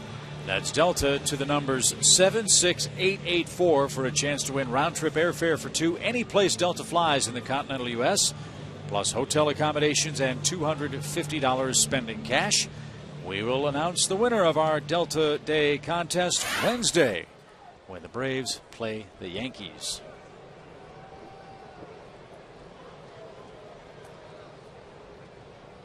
An 0 for 2 day for David Cooper, and Livan Hernandez back to work and misses outside, ball one.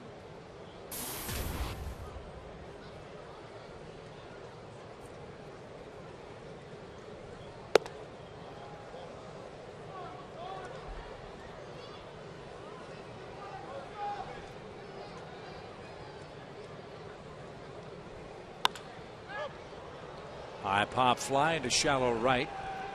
Matt Diaz has it. And one out.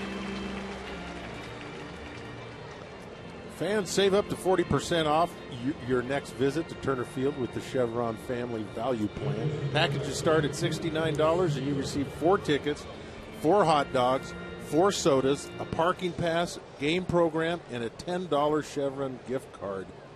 Visit Braves.com/tickets or call 800-745-3000 today. That's a lot of stuff you get. Yeah, it is. And you get to see a Braves victory.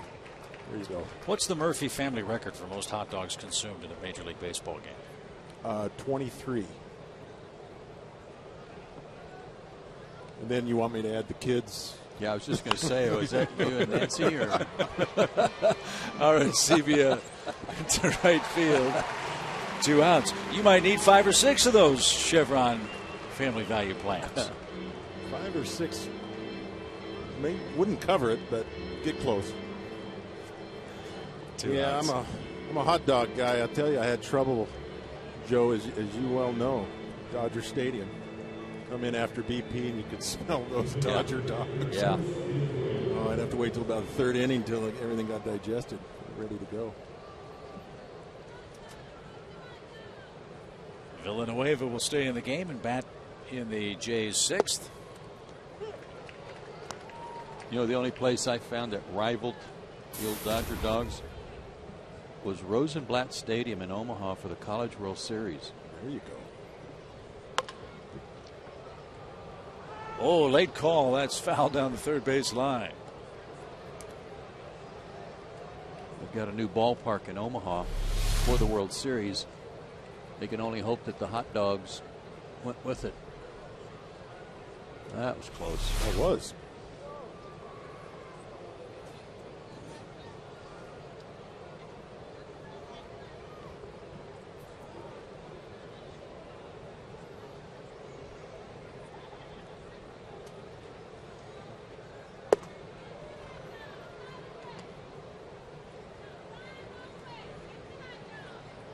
Call that one, don't you? Pitcher hitting? Close enough? I'm surprised. Little flare into center, and that'll drop for Villanueva. Didn't matter.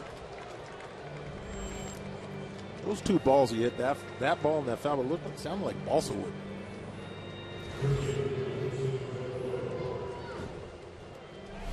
Take a listen here. The proverbial wet sporting news. When Jason Hayward hits one, it doesn't sound like that. Nor Dan Ugla. You don't care what they sound like. Laurie was part of the Jays' 5th inning hit parade. He had an RBI single and also scored. That single snapped, as Joe said, an 0 for 17 slide for the young third baseman. And now he smokes one deep down the left field line, and that's going to reach the seats.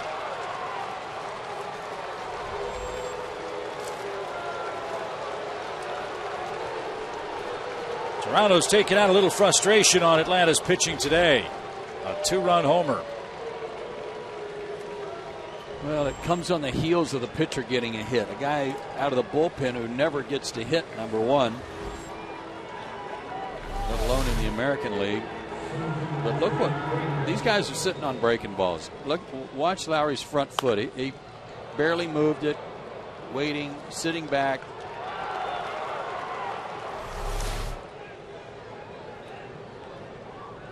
So 8 unanswered runs for Toronto. Runs 7 and 8 coming on Lowry's 5th home run of the campaign.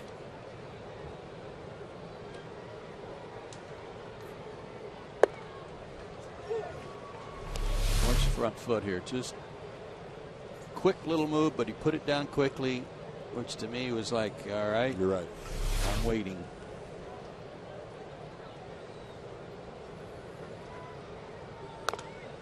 And so with that home run, another $12,000 has been raised to support prostate cancer research. To make a donation, you can call 800-798-CURE or go online to www.pcf.org.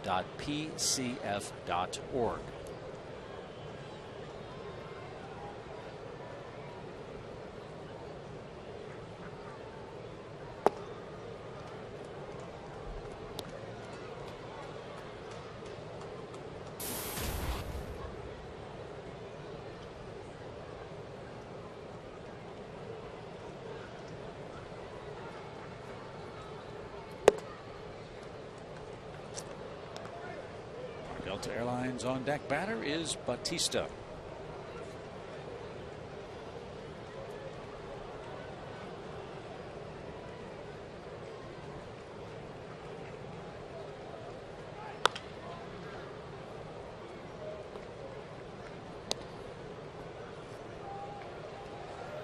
You're right, Joe. Though the frustrating thing about the home run to Lowry is giving up a base hit to the pitcher. It's kind of like giving up a walk.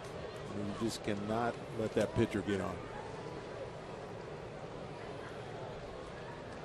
Bad things follow walks, and bad things follow base hits by pitchers. Rasmus drives one a mile to right. And Toronto's hit back-to-back homers.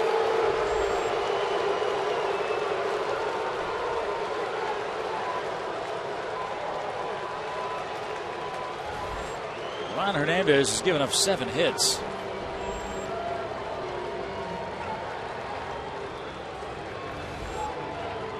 Number 8 for Rasmus.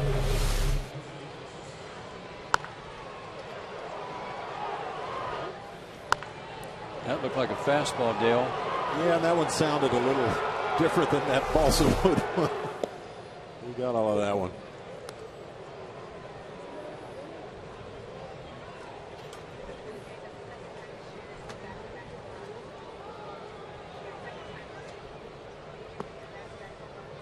So Rasmus helps raise money for prostate cancer research, another $12,000. To make a donation, call 800-798-CURE or go online, pcf.org. Home runs are not something unfamiliar to Toronto.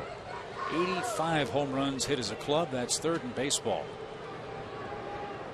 And 41 home runs hit in their last 24 games. Hot smash handled by Chipper. And the 6th inning is in the books. The Jays scored 3 more times. They've scored 9 unanswered runs and now have a 5-run advantage over the Braves.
Pretty rainy Sunday in Atlanta. 9-4 is our score.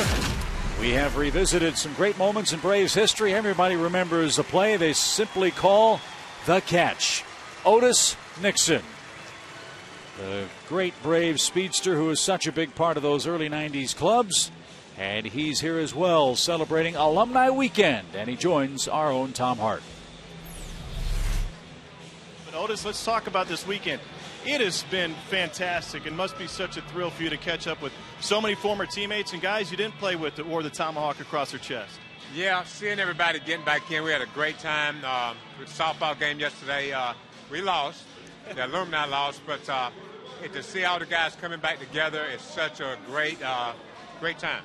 Anytime your name is mentioned with Braves fans, obviously they talk about the catch. At what point, when you were sprinting towards the wall, did you think you had a chance to get it? We was having a great season overall. I mean, with no hitters and guys getting big hits, and we had a long streak. If I can remember, and I remember very well going back on the game, but we had to win this game for it to carry our streak over. And we really didn't take any prisoners. And the bench site hit the ball, I remember it very well, and he thought it was out in the park, and it was. Ended up making the catch. You couldn't hear nothing in the stadium. John Sherholtz made a statement. He said after that particular catch, he said, these guys are damn good. That's what he said. Yeah, he said we got a chance of winning, which we went on to the playoffs that particular year and World Series. Well, he would know. Did you ever, or have you ever run into Van Slyke and talked about that with him personally? I've seen him in the airport, seen him on the field, and he will not speak to me. He'll do something like this, or he acknowledged me with a peace sign, and he was one of the greatest center fielders at all time. At a particular time, he has robbed people over and over and over again. And Sid Bream did the slide. It was Pittsburgh. I made the catch. It was Pittsburgh. So it looked like we was picking them on a little bit. Well, what was it about those teams and the camaraderie that made them so special? Not just the talent on the field. It was, you look at guys back in the day when we had to go up against Philly. You're going into New York as you continue to go. It was just a strong rivalry back then, but we had the pitcher staff. We had the advantage. Yep, we had a pitcher staff that carried us through. This is a team right now that has tremendous outfield defense and great speed. I know you keep up with the team a little bit here in suburban Atlanta. What do you think of the job that guys like Michael Bourne and Jason Hayward do in the outfield? I went in the locker room early and talked to the young kids. I call them kids, and they always laugh when I come in, and they get brightened up when I walk in, and they start like a deer in the headlights, like somebody's walked in. But I was talking to Michael, who's doing a great job. I'm a speed guy. He said, I just want to be like you. And Jason Hayward has got a new style hairdo. I said, man, you should have had that last year. You're playing much better. So I go around and just joke with the guys and have fun. Glad to have Chipper back over there. And I said, I was telling him, you remember when they used to call me old back there when you came up? I said, well, welcome to the club. Calling you old, man. Welcome back. Well, when you're not in the clubhouse making fun of the old man at third base, what else keeps you busy these days? I am working part-time with the Braves. I do all the alumni stuff, golf tournaments, commercials, and other things they have going on in the community. But I have a recovery program. I have, right now, a minimum amount of guys I do with drugs and alcohol across the state. And right now I'm working with Governor Deal. I think I have about a 300-bed facility by the end of the year. So, and I had a past experience with drugs and alcohol. So you become an expert, and it goes full tilt. So I'm working pretty strong in the state with that particular project. That's fantastic. It's great having you back and all the other guys back this weekend. Thanks for your time. You're welcome. Thank you. Guys, funny story about the softball game, however. There was one guy in the field that wasn't a former Brave. Joe, do you remember a guy by the name of Sullivan and the comment on his socks? Yeah, those were some ugly socks. Well, good reason. He doesn't know anything about baseball socks. Finally, halfway through the softball game, Bobby Cox looked over and said, that's not John Sullivan.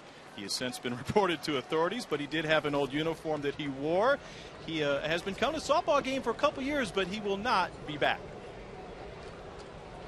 Wow. I wondered who that was. You know, you were the manager of that team. Oh, my word. An imposter. I mean, anybody that walks on the field is supposed to be an ex-player or athlete, and they're wearing black socks. It might have been a tip-off. Well, I thought he was with the Braves. I thought he was a sponsor or something like that. I honestly did not think he was a ball player. Wow. I did let him hit, though. Little roller by Martin Prado toward third. Laurie double clutched, but no trouble. 2 outs. You know, before batting practice started, softball batting practice, there were some guys on the field in front of the third base dugout playing catch. And I saw that guy come out, and I thought, oh, mercy, who dressed you? And then he started playing catch, and I thought, oh, this poor soul, this guy's shoulder is shot. I mean, he really ended his career on a bad note or something. And now I know why he threw the way he threw, because it was awful. I didn't ask him, but I thought he was honestly thought there was one of the sponsors, because I don't recognize the name Sullivan. When did he play here? It might have been John L. Sullivan. I don't know. That's a great story, Tom. Wow. Well, we won. I'm going to find him and bring him back.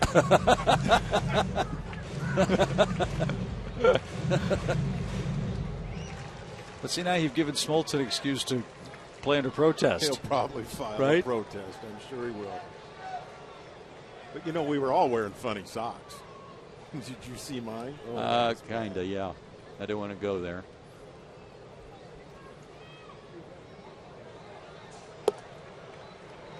Bourne will move up 90 feet.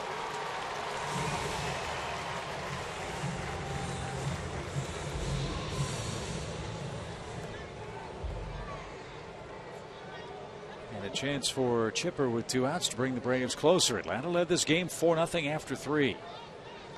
Defensive indifference there. No steal for Michael.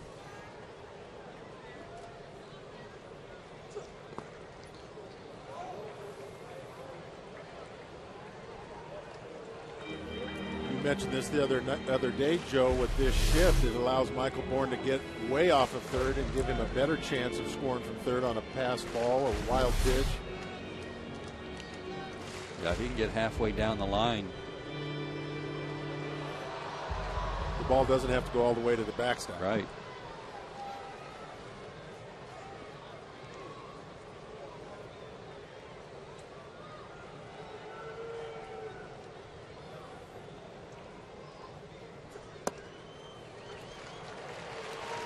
First and third with 2 outs. And now Dan Uggla bats. Toronto's made a couple of defensive changes during this inning. Rajai Davis is in left field, and Encarnacion moves from left to first. David Cooper out of the ball game. Uggla's had a good series. He's 1 for 2, has scored twice today. Well, I always like it if the Braves are behind and somebody gets walked in front of Dan Uggla. That's a surefire way to allow the Braves to get back in it. Having to pitch to him with a chance to hit one out of here.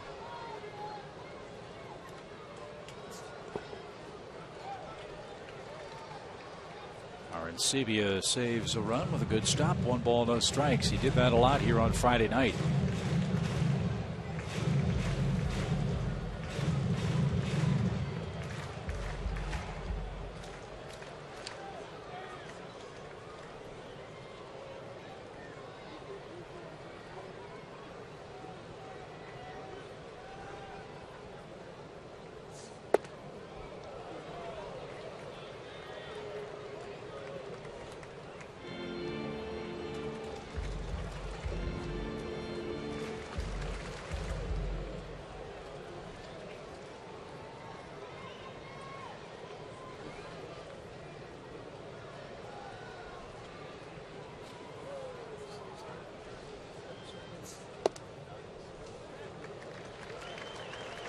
Three balls, no strikes.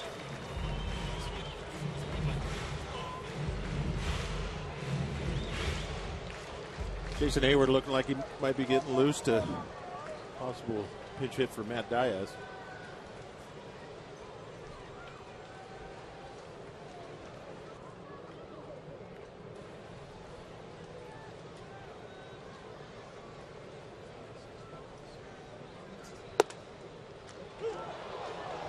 Letter high strike. It's all right. Gives Dan another chance. Just clip the edge.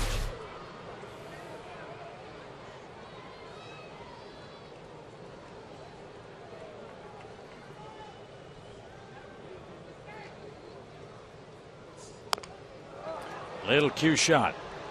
And the pitcher fields cleanly. And that retires the Braves in the 6th. On we go to the 7th. All Toronto in the middle innings.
To you by your Atlanta Hyundai dealers. Make every Sunday a Hyundai Sunday on Fox Sports South. 9-4 Toronto as we've completed 6 innings. Juan Francisco will relieve Chipper Jones at third base. Chipper today 0 for 3 with a walk in his return from the disabled list. And Christian Martinez will replace Livan Hernandez. Christian answers the AT&T call to the bullpen. Christian picked up a win in extra innings here on Friday night and just had to work an inning to do it. 1 walk, 2 strikeouts.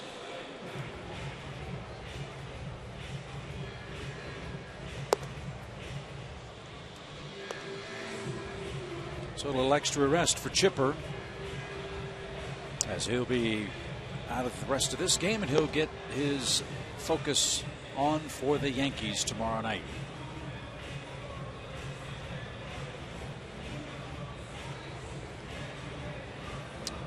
Thanks, Sid Bream, for joining us in the booth earlier today, recapping his remarkable slide in 1992. Our own Eddie Johnston caught up with him for a Q&A, and we asked Sid what does he think of his very own bobblehead and what's he up to lately. Check that interview out on foxsportssouth.com.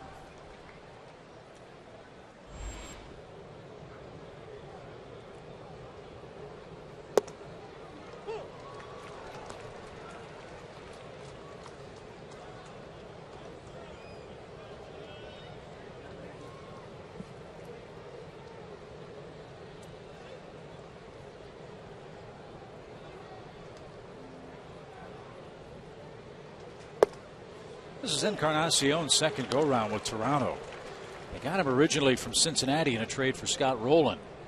Then he went to Oakland on a waiver claim. They didn't offer him a contract, and then he signed with the Jays as a free agent. 17 homers, 44 RBIs later. I wonder if Oakland's thinking, oops, would it have been better to have this guy or Manny Ramirez in our lineup? Must not have fit the money ball. That's such a tight vise you got to fit into. I guess he was a little outside it. But Manny Ramirez fits inside of it. That's what I'm trying to figure out, what money ball metric Manny fits in. Well, that would be a good place for Mr. Sullivan to go try his game again. Very good point. All I know is Encarnacion is 3 for 4 today. His on-base percentage coming in is over 350. 6 hits in the series, too, after missing about 3 games with that sore hand when he was hit by a pitch. So he's come back with a vengeance. And we will today, too, on our trivia question. Brought to you by AT&T Uverse. Named the only player in Toronto history with a 35-homer, 35 stolen base season.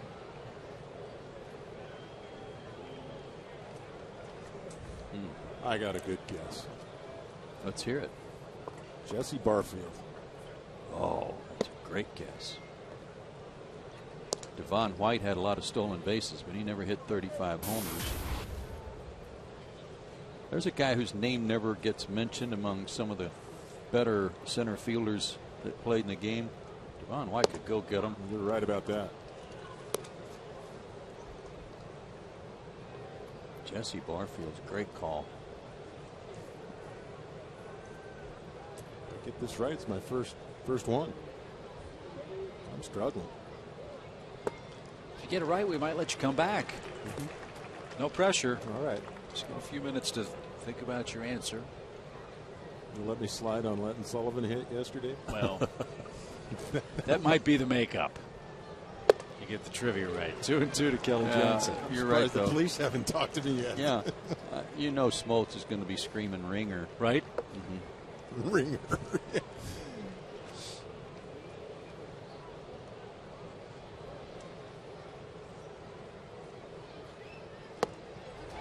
Kelly Johnson strikes out. One away in the 7th inning. 3 good change-ups.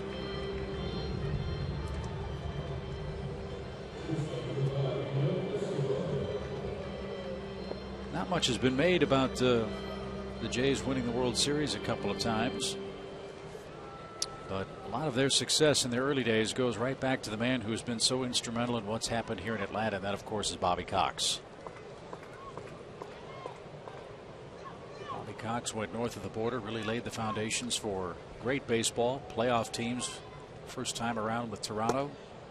They were an Eastern Division powerhouse for many seasons north of the border at Old Exhibition Stadium and then Skydome.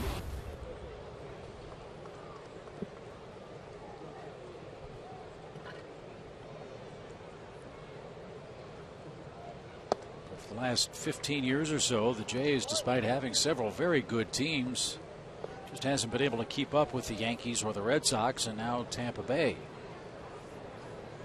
In fact, Toronto comes into play today in 4th place, but only 4 games out. As I said the other night, 12 times in the last 14 years, the Jays have finished 3rd or 4th in the American League East with good teams. And so with the addition of a second wild card, that really is going to give their fans hope that they'll be rewarded for good play and have a chance at postseason play in the rough and tumble AL East.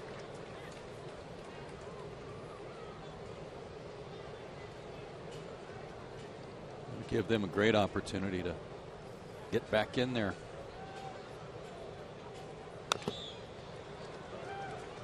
Chip, you talked about Bobby Cox laying the foundation for their success in Toronto. I think sometimes, well, longtime Braves fans remember this, but in the early 80s when we had successful teams with Joe Torre, Bobby put that team together. As great as Joe was to play for, Bobby put us all of us young players together and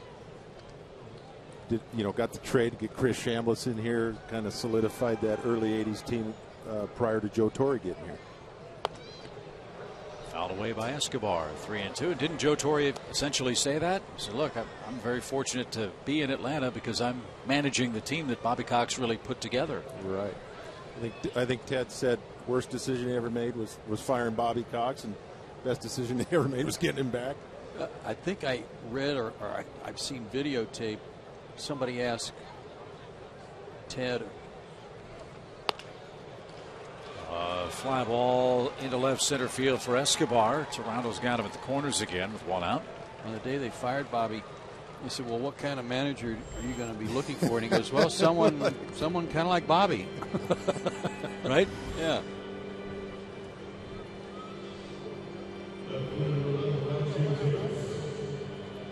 But all's well that certainly ends well. And Bobby Cox had his jersey retired. John Smoltz had his retired here on Friday night. Talk about a bad place to play baseball. Exhibition Stadium in Really? Toronto. Woo.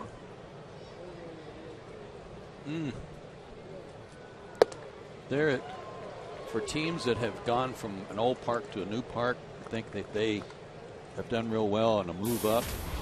There's nothing that compares moving from Exhibition Stadium to Sky Dome. There is nothing that compares. What was the earliest you played a game in Toronto? Season-wise, I mean, month-wise? Line drive off the bat of Rajai Davis. And the Jays are first in 30 the Braves' death in this game. They've scored their 10th run. Braves starters had given up 10 earned runs in their previous 7 games. That's how dominant the pitching has been for Atlanta. But today, the Jays, 10 runs on 14 hits. Yeah, and that 6-run inning, the biggest inning the Braves have allowed this year, too. I don't recall, Chip, the earliest in terms of what day of the season. I just remember playing some very cold night games there. But it was a football stadium. It was turf, and horrible turf. There were places where, you know, the zippers had pulled apart, so there were gaps in it. And then so that the zipper wouldn't be sticking up, there were tacks. They had tacked it down, and sometimes the tacks would pop out, and they'd be lying on the field. Ball would roll across some of those zippers that had pulled apart. You didn't know what kind of hop you were going to get.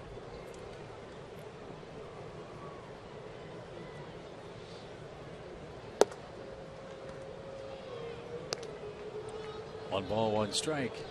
Did you play in Jerry Park in Montreal before Olympic Stadium? I did.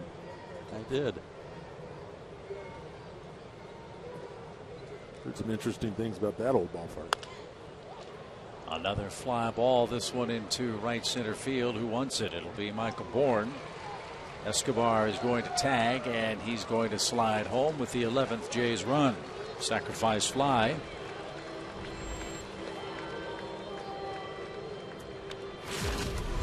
Here's part of the history of that World Series between the Braves and the Blue Jays.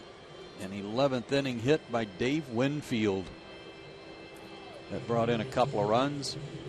The Braves actually got a run in the bottom of the inning and had a runner at third. There's John Smoltz pinch running, and Otis tried to drop the bunt down, and the Blue Jays, Mike Timlin was on the mound, made the play. Well, here's one of the game's great players. In the twilight of his major league playing life, 44-year-old Omar Vizquel. Actually, I shortchanged him a year. He's 45 now, turned 45 on April 24th.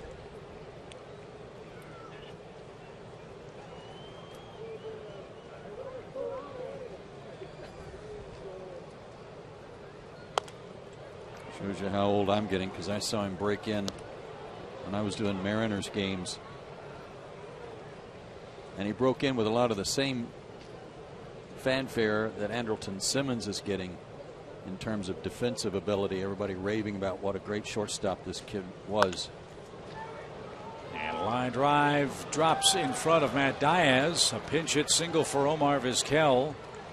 And again, Toronto has him at first and third. I liken Omar Vizquel to the American League's version of Ozzie Smith, both defensively, great glove players. But, Joe, the way their offensive games evolved, both guys were not known for their offensive ability, but really turned themselves into dangerous 280, 270 career hitters in the case of Vizquel. Switch hitters. And honestly, when Omar came up, a lot slighter than he is now, you could knock the bat out of his hands, literally. Just kind of a slap guy, bunted a lot. And the stronger he got, the more that changed. So with that single, Vizquel now has 10 hits for the season. So 2,851. Now he's not, I don't want to say he's not, but likely Vizquel will not get to 3,000 hits like Derek Jeter has done. But in your mind, Joe, is Omar Vizquel a Hall of Fame worthy player? I do. I definitely do. I agree. Ton of gold gloves. I want to say double digits in gold gloves, maybe 13, 14 when he was in his prime. 2,800 hits. I did not know that. I wouldn't have guessed that number.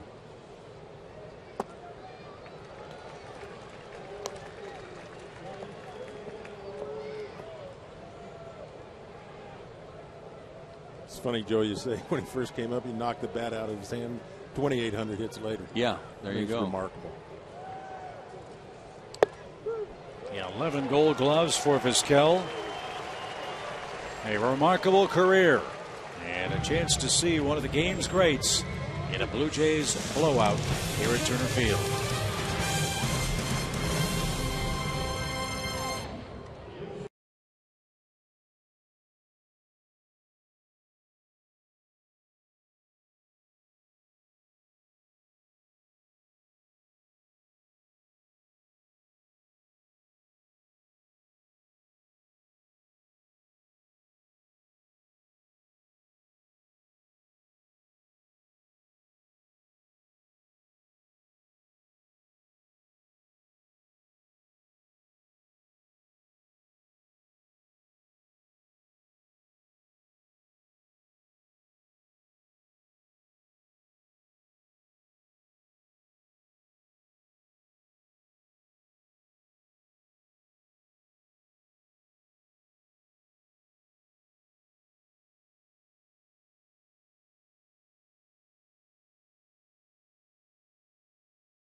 For your score at the 7th inning stretch. Timothy Miller with God Bless America here at the ballpark. This game started in fine fashion for the Braves. Julio Teheran began the game on the mound for Atlanta, was staked to an early 4-0 lead. Teheran ran into trouble in the Toronto 5th. The Jays discovered their hitting shoes, and look at what they have done, scoring the last 11 runs of this game. Julio had a one-hit shutout through his first 4 innings, had retired 9 men in a row, but gave up a hit, a walk, struck out a batter, and a couple more hits before he was taken out. Livan Hernandez had a rough outing. Livan had not been out there in almost 2 weeks, so he's a little rusty. Gave up part of the runs in the 5th and all 3 of the runs in the 6th. So Toronto, who had been shut down in the first 2 games of this series, really has come out strong today in the second half of the game. Yeah, it just was we were kind of cruising, in baseball. Kind of a funny game. You kind of get a sense that this is going to be just kind of a walk in the park. They turned the tables on us real quickly. So while we have a moment, 11-4 is our score. I hope you'll allow us at home to pat ourselves on the back a little bit. Want to congratulate our colleagues with Fox Sports South and Sports South, who received 5 Emmy Awards from the National Academy of Television Arts and Sciences Southeast chapter last night. The 2012 NATAS Southeast Regional Emmy Awards recognized television excellence in Alabama, Georgia, Mississippi, South Carolina, and Asheville, North Carolina. Some of our notable winners were the show In My Own Words, Freddie Gonzalez, Under the Lights, The Making of a Braves Broadcast, and for live coverage, our SEC football telecast of East Carolina and South Carolina. Way to go, everybody.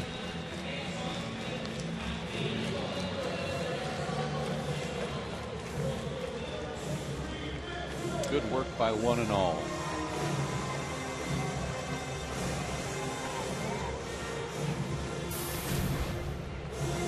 So in the 7th, Matt Diaz will get things started for the Braves.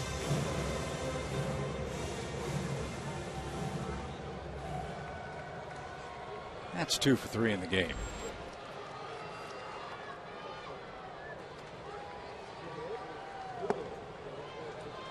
And veteran Darren Oliver goes to work for Toronto.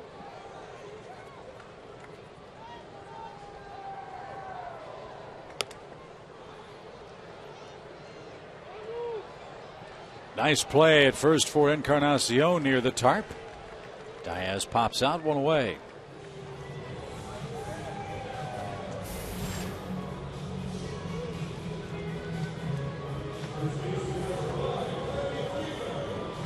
Freddie Freeman's got 2 hits. He's 2 for 3 with an RBI.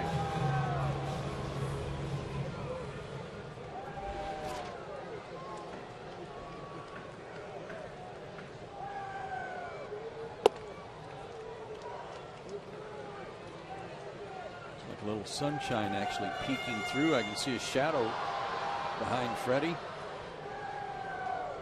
Won't last long.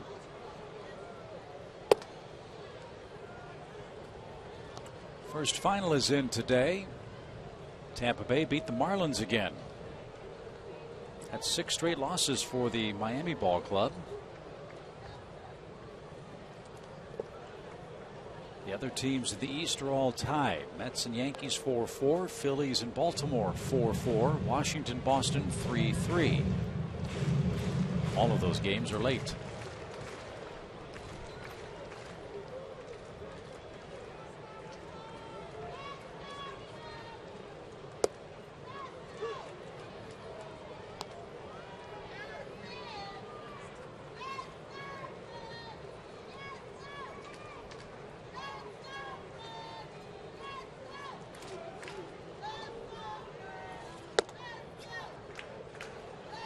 Three balls, 2 strikes.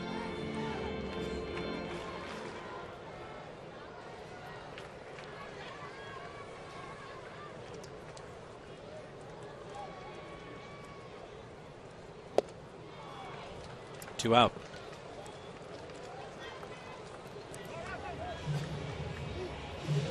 This MLB on Fox season, Fox Sports is proud to support the Boys and Girls Club of America, a place where youth can reach their full potential as productive, caring, responsible citizens.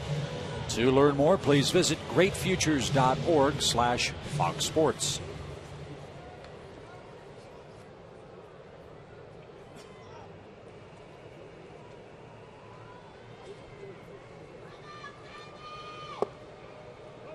A strike to catcher David Ross.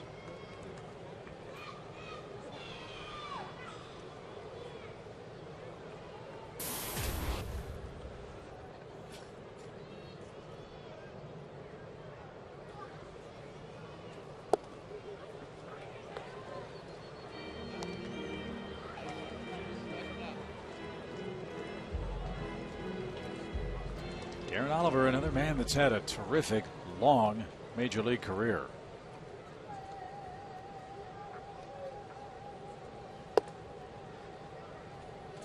Part of the reason for that is the fact that he throws strikes. Not the most overpowering, not the trickiest, but he throws strikes.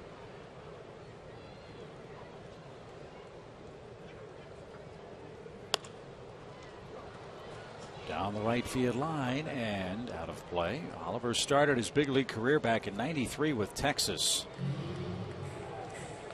Pitched with the Cardinals, where he was used as a starter. Went back to Texas, then to Boston in 2002.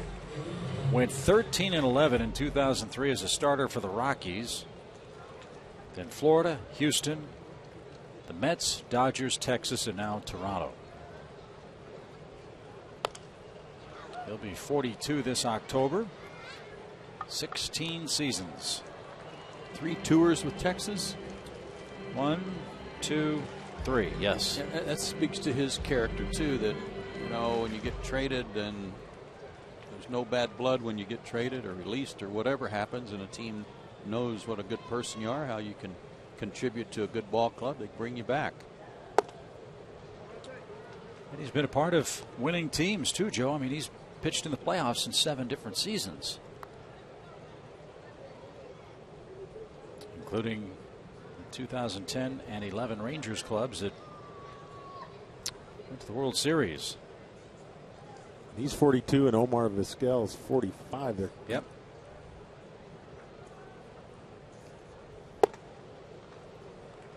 There couldn't have been that many teams with a couple 40-plus-year-olds on it. No, I was just thinking that if those two guys haven't seen it on the baseball field, then hasn't happened. It hasn't happened, and it doesn't matter who you bring in to help young players. That's right.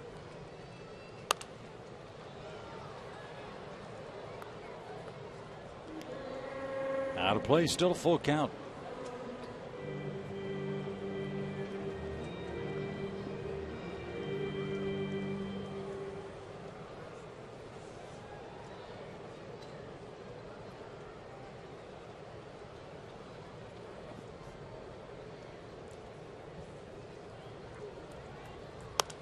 Cool stat about Oliver. Postseason in 6 straight years with 3 different teams. He's the 3rd player in baseball history to do that. 2 of the other 2 former Braves. Mike Stanton from 95 to 2002 did it with Boston, Texas, and the Yankees. And David Justice from 97 to 2002 with Cleveland, the Yankees, and Oakland. Good at bat for David Ross with 2 outs. Keeps the inning alive for Andrelton Simmons. Yeah, that was a good at bat. Down quite a few runs. You never know. Andrelton's been swinging pretty good. Maybe we'll get a couple runs here. Got to get a little spark going. Almost had him one last time. Put another good swing. I really haven't seen him take too many bad swings. I haven't seen him chase balls.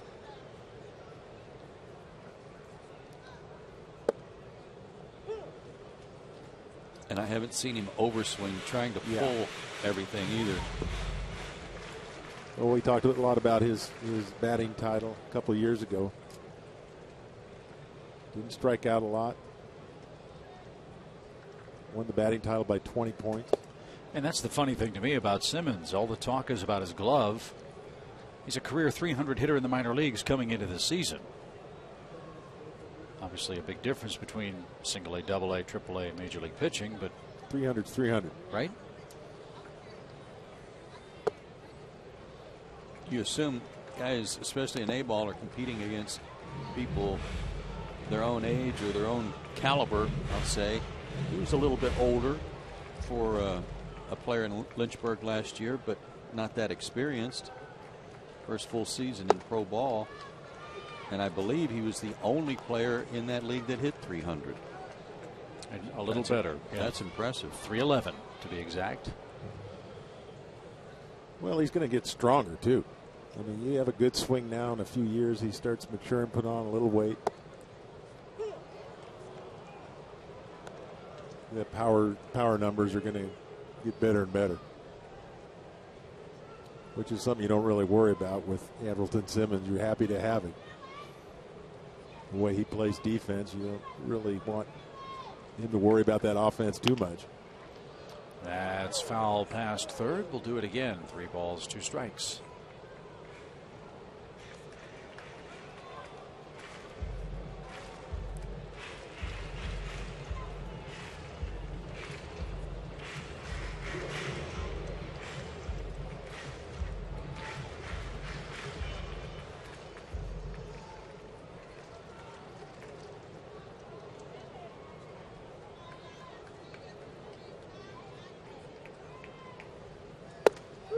That's in the knees over the inside corner. And that ends the Atlanta 7th. Plenty of former Blue Jay connections in the Braves organization, and we'll talk about that when we go to the 8th inning.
Chip mentioned some of the Toronto connections between the Braves and the Blue Jays. And how about this guy, Eric Hinske, July 14th of 2002 against the Red Sox. And that's a second decker for Hinske and a walk-off bomb for a man as a rookie. Not only was he American League Rookie of the Year, but look at this, guys. He had tremendous hair back then. A look that Hinske has since ditched. But part of that celebration, Carlos Tosco came over to congratulate the soon-to-be Rookie of the Year at the Sky Dome in Toronto. There's Carlos talking with Eric right now. He ended up as the Blue Jays manager after taking over for Buck Martinez.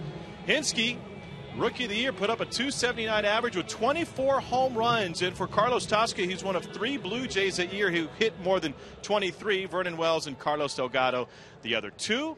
Buck Martinez in the house today as an announcer with the Toronto club. Chip? Buck was the manager as well. And let's not forget Jim Fregosi, who's in the Braves front office. He also managed the Toronto Ball Club. Hope Jim's doing well. As Colby Rasmus rips one foul past first. One defensive change. You see Jack Wilson taking over at second base for the Braves. And that's notable in that Dan Uggla's been the Iron Man for the Atlanta club. Dan's played every pitch, every inning up to this point. Remember, he got hit in the foot or the leg with a pitch earlier today too. That may have begun to stiffen up on him, and good idea to get him out.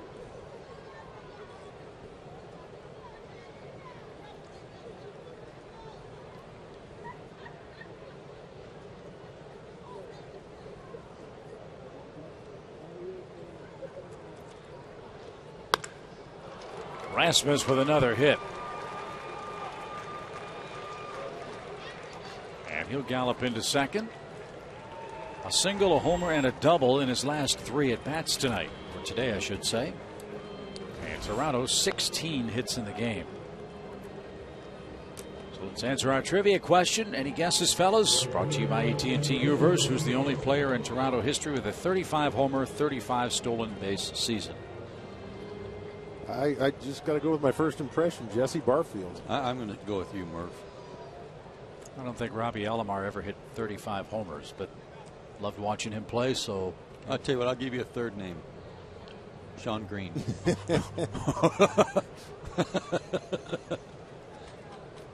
Chip, you had Sean Green written down somewhere. Yes, you did. I see it. Up the middle, what a play, Wilson. And they're going to get Rasmus in a rundown. They didn't apply the tag, and Rasmus finally is out number 1. Great play by Jack Wilson, and a great effort by Rasmus to try to avoid being tagged out. What a stop by Wilson. A rocket sliced back to him a little bit. Nice duck job there by Rasmus. Just not expecting the second baseman to be playing there when you're the base runner, and I'm sure that's what caught Colby off guard.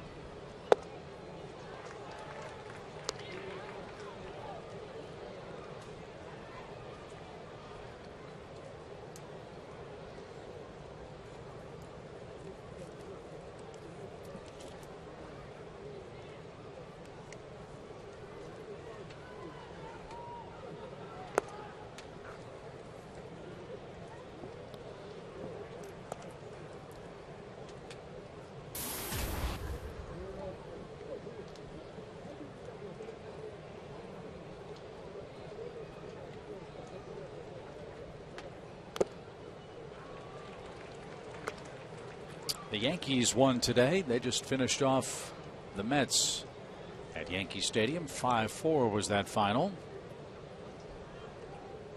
Mets led that game, didn't they? Weren't they up like 3-0 in that one?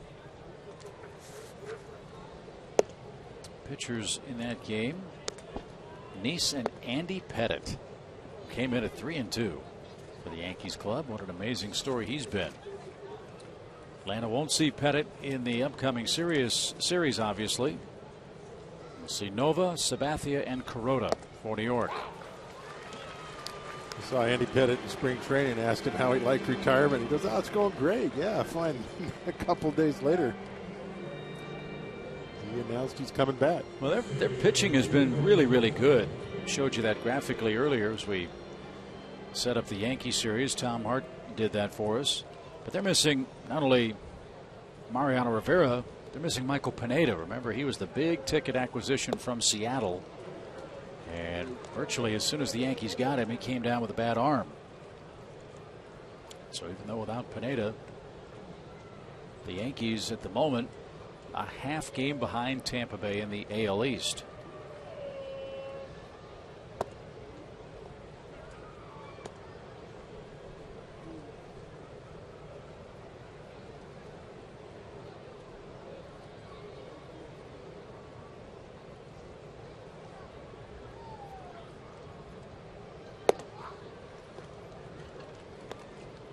You have to put a lot of stock in a 162 game schedule when you're talking about teams that may not get off to good starts but are loaded with talent. And while Baltimore's done this for a couple of years, Kelly Johnson splits the gap in right center field. Bautista will run for a while. He's around third and will score. Kelly Johnson is in with a triple. 12-4 your score now.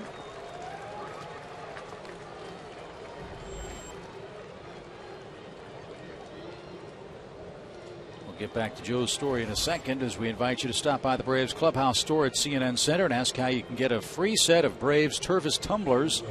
That's a free gift with purchase while supplies last. For complete details, stop by the Braves Clubhouse store at CNN Center or call 404-523-5854. Or as we discussed earlier, you can get the skip version that's a real tall one.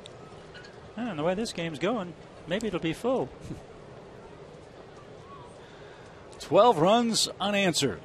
And 17 hits.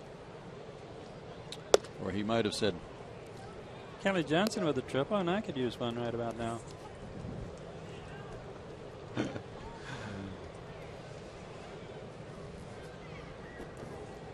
Two runs today for the Toronto shortstop, Yunel Escobar. And now an even count. But Joe, your point, it's a long year. It's a long year, and so a lot of teams are kind of rising to their level or sinking to their level, and that's why I don't put a lot of stock in everybody saying, oh, what's wrong with Detroit? They're 5 games under 500. They loaded up with players. They're too good. I just can't imagine.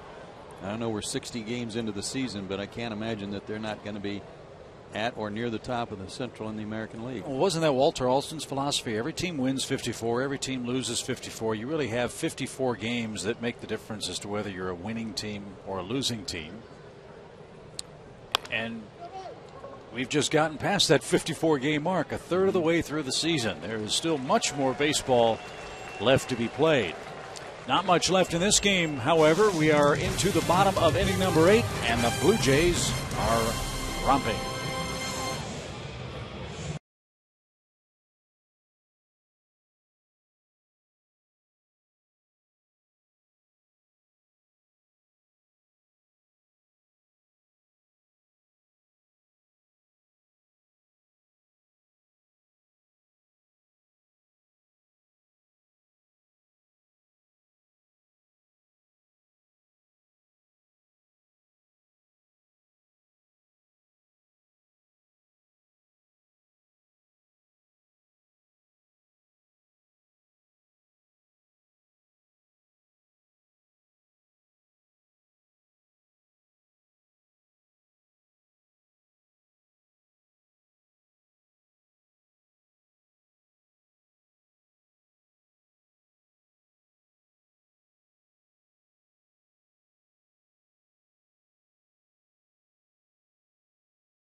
brought to you in part by Georgia Power, by Sherwin-Williams, by Toyota, and by Academy Sports and Outdoors.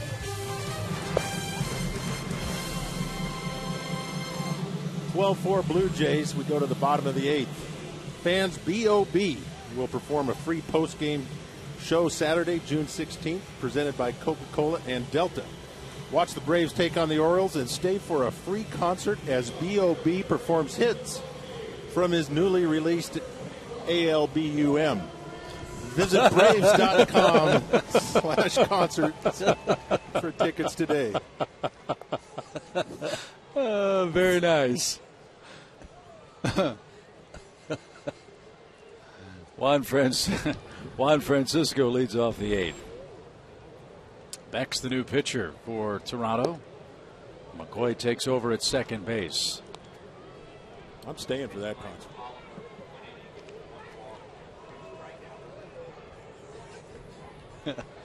It got us.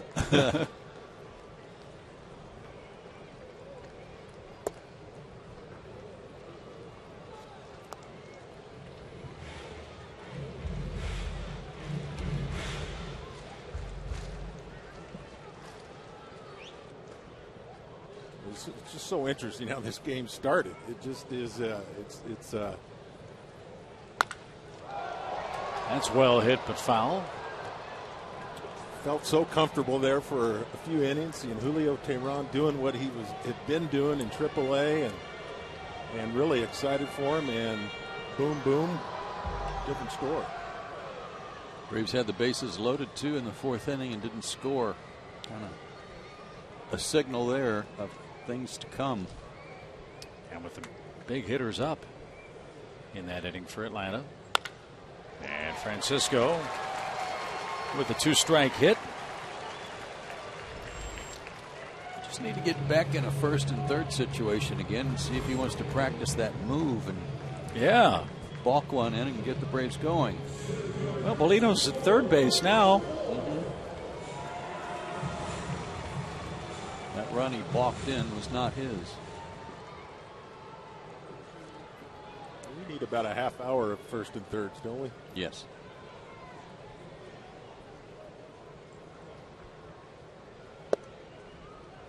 Another multi-hit game for Michael Bourne today.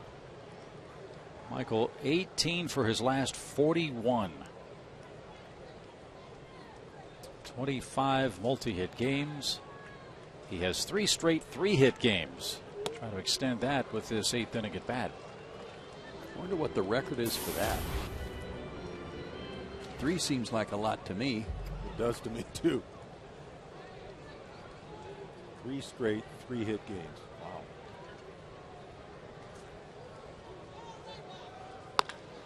Little flare to shallow right. It's going to be caught by Batista, who takes a hard fall. Good play. 1 out. He's a guy who's made the transition to another position, but he's the former 3rd baseman.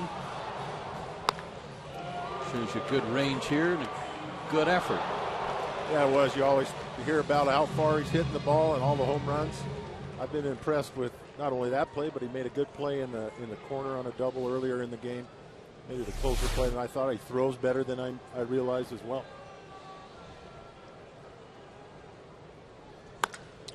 Into right center. That's tailing away from Rasmus. He got a good jump, and he makes a terrific catch. 2 spectacular grabs back-to-back in the Toronto outfield. One by Batista, that one by Colby Rasmus. Wow. From our vantage point, when I saw that ball hit and tailing away, I thought no chance. I agree, Dale. I didn't think he'd have the speed to close on it with it slicing away from him, but he did. Long strider.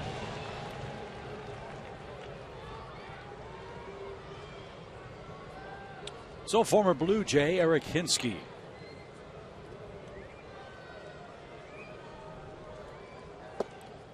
Well, he's probably happy to make up for that strange one early in the game when he went to throw home and Ended up throwing it behind him, losing his grip on the ball. Made up for that one. Hinske was originally a Cub. Was drafted by Chicago. Then went to the Blue Jays.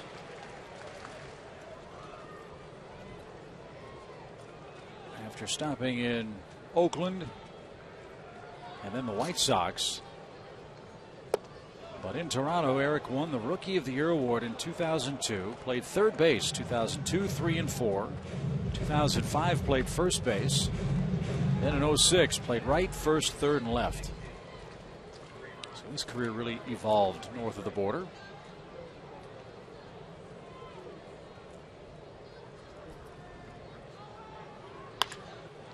And a ground ball hit to the right side. McCoy's got it.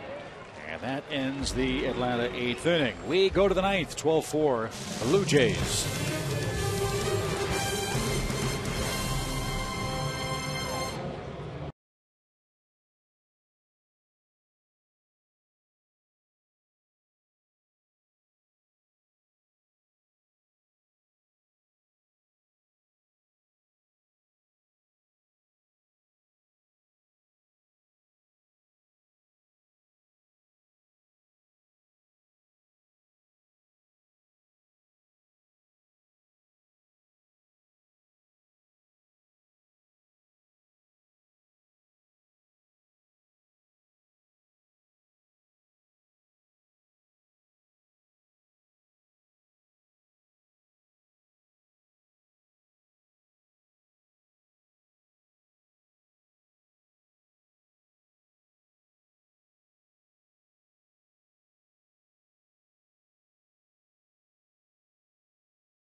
Last game of the series between the Braves and the Blue Jays. Time for our Toyota plays of the game, and it pretty much goes to the 5th inning.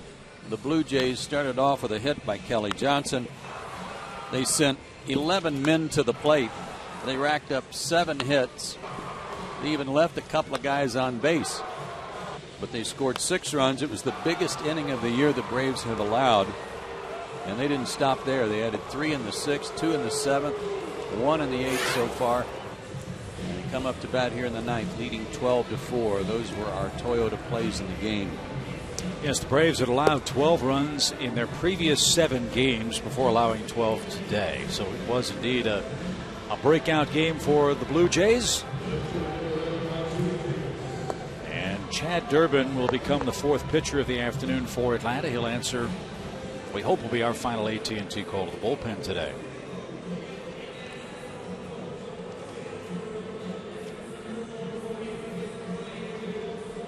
Well, the way things have gone, now you kind of wish it had rained. Yes.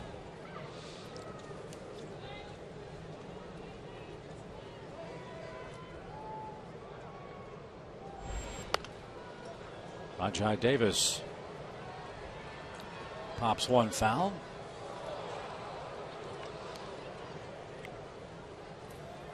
Blue Jays go home to play the Washington Nationals, so we'll flip around and be Blue Jays fans in about 20 minutes.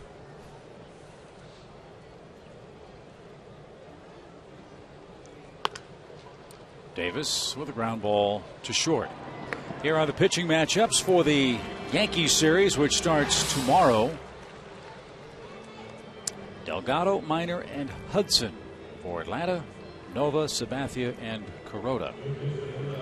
Braves have seen CC Sabathia on several occasions. Probably the most recent was when he spent some time with Milwaukee at the end of the 2009 season, maybe 10 season. Can't remember which year that was. And then they've seen Hiroki Kuroda several times when he was with the Dodgers. It's been a while since we've seen the Yankees. So the Braves will try to beat them tomorrow and also end a real odd statistical feat. Braves have not won a game on Monday this year. They're 0-8. I think it's because you keep bringing it up. Not me. Yeah, I think it's because you bring it up, make them feel bad about it. Well, wait a minute. Hurt their feelings. If we talk about a no-hitter and somebody breaks up the no-hitter, it's because we brought it up. I'm bringing it up because I'm trying to break the jinx. The reverse jinx. Yes.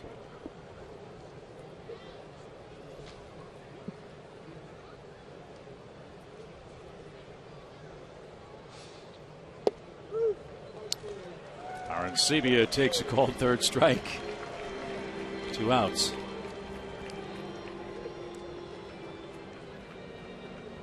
Chad's done real good work out of the Braves bullpen of late. Yes, he has.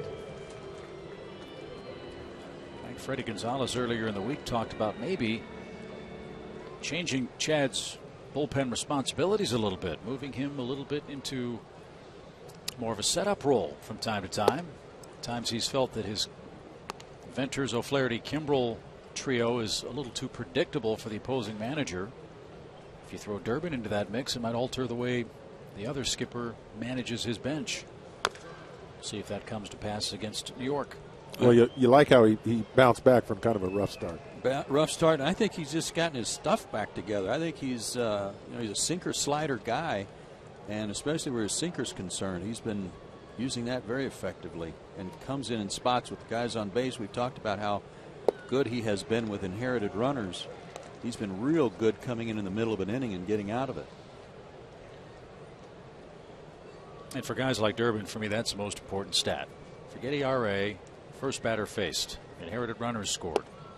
Those are good numbers. That relief guy's doing a good job. Yep.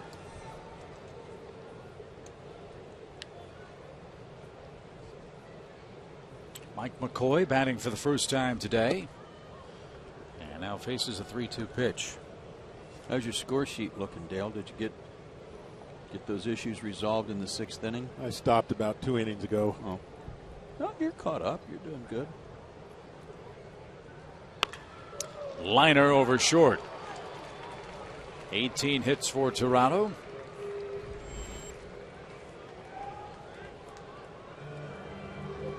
Go back to the top and Laurie. Well, I'm glad Toronto didn't spread this out over the last couple games. I hope they keep it up. As Joe said, Washington's the next opponent. Well, they're an aggressive hitting team, as we've talked about the whole series, and they not too many of them go up there trying to take 2 and go to right. They are cutting it loose. Dwayne Murphy is their hitting coach, has been in their organization for some time as either the first base coach or now the hitting coach. There's another guy could go get him in center, and a former Gold Glover. And as I recall, he was one that didn't get cheated up there. He did not. He could run. He could steal some bases, too. Played on some of those good Oakland teams back in the Billy Ball era for Billy Martin.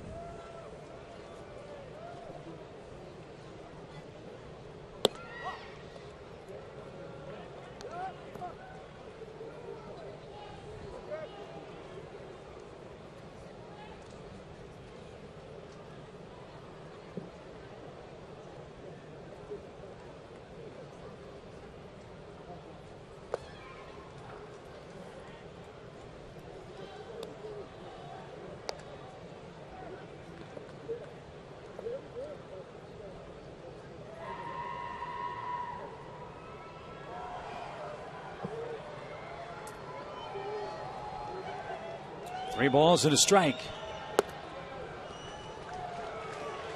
A single and a walk, and here's Rasmus. He's a triple away from the cycle, by the way. And all of his damage coming in his last 3 trips.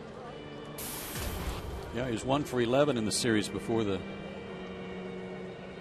damage started hitting the Braves.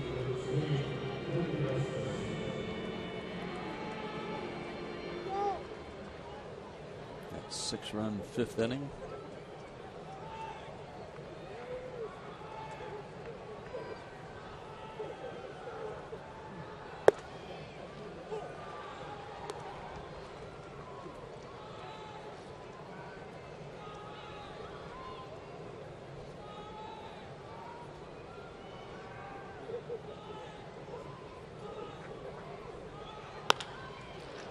Nice play at first. Freeman makes the grab. That might have hurt his finger. And that was a fair ball, not caught on the fly. Jerry Lane did not single trap or did not single catch. But that will end the Toronto 9th inning.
Game with the Blue Jay series. Guys, I did some investigative reporting. I got to the bottom of the Sullivan debacle. Okay, there were a few Sullivans that played for the Boston Braves. The most recent, 1941. So, by my very conservative math, if he was a 20-year-old then, that puts him in the neighborhood of 91, 92 years old. He played for Dale Murphy in the softball game. Dale, did he look 91? No, he still had a pretty good arm. He could run a little bit. Seriously, I mean, where did you have him playing? I don't think he played in the field. He hit like 14th. We let everybody hit. And, I didn't know what to do. I didn't want to be rude. Well, it makes sense that he didn't play in the field. He didn't want to be exposed too much out there. Plus his black socks. Jack Wilson, a line drive. There's out number 1. Tom, you have more for us? Yeah, good thing you let him hit because Nuxie saw him and he says, darn it, that guy's swinging a better bat than I am. By the way, that would have been Joe Sullivan, 1941 Boston Braves. Oh. Boy. I don't know. I just remember looking down there and seeing the name Sullivan on a jersey. I didn't know who it might be. I remembered the coach that had been on the Braves staff years ago, named Sullivan. But when the guy started throwing a softball and he couldn't throw it 20 feet, I thought, oh, that poor soul. His arm is really shot. Bless his heart. Bless his heart. Well, he's running like the rest of us. 2 bad knees. Yeah. But you didn't want to go up to him and say, "Now, who did you?" Yeah, it's right. like everybody act like they knew him because they didn't want to say, "I just don't remember you." Well, stop by after the game today and go see him at county lockup. Yes.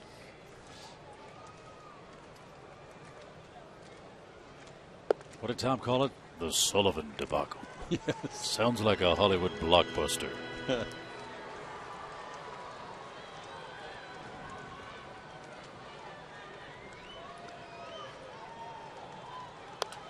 And now it's beginning to kind of makes sense because there were interviews going on during the game. Pete Van Wieren was doing some interviews. And when he refused to talk to the press, now we know why. Yes. If anybody would have known that guy was an imposter, it would have been Pete. Yes.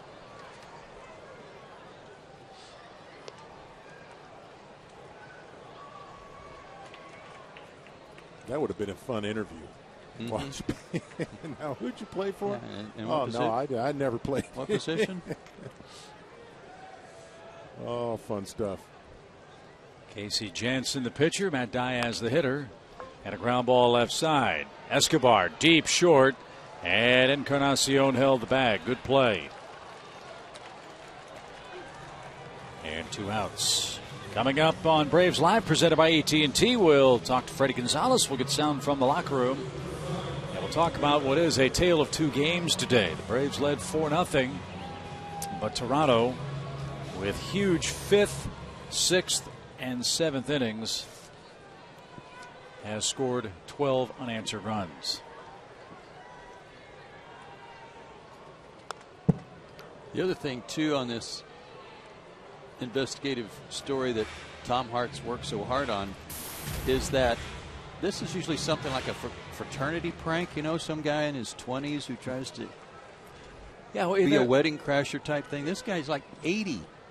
Yeah, wasn't there a guy who was a celebrity gate crasher who would get into the Super Bowl and the NBA Finals without a ticket? Can't remember. Yep, that's one thing, but getting in on the field? Right. And his manager not knowing who he is? Well, he fit in with the rest of us. He was 80.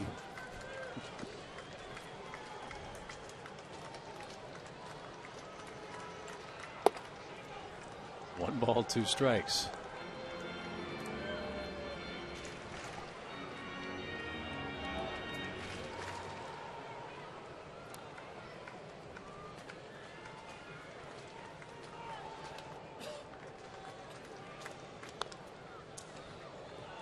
Gotta admire this guy Jansen. He has battled a career full of shoulder miseries, surgeries, DL stents, shoulder strains, labrum problems, but healthy again. In the air to center, Freddie Freeman has had a big day today. He's 3 for 5. One of my old hitting coaches in the minor leagues with the Dodgers was Dixie Walker.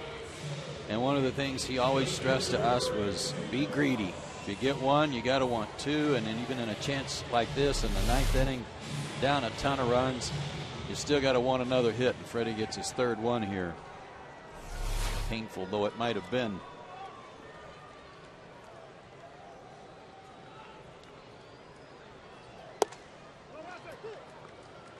A strike to David Ross.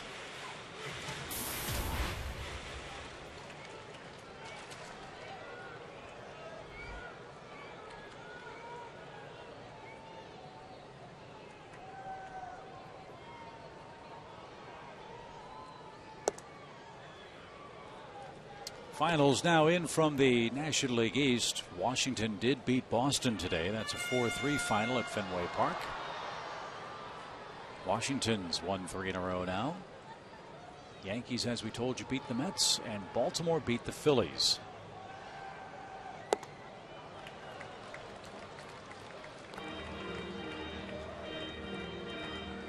Tampa Bay earlier beat Miami 4-2.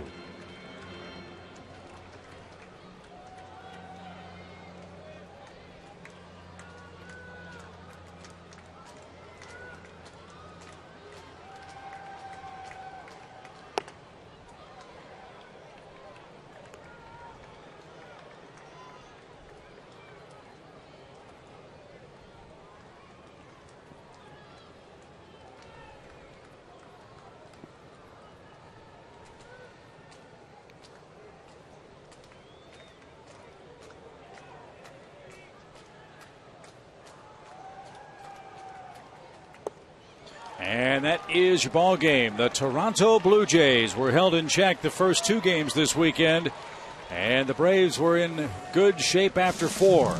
But Toronto scores 12 unanswered runs and salvages 1 of 3 in Atlanta this weekend.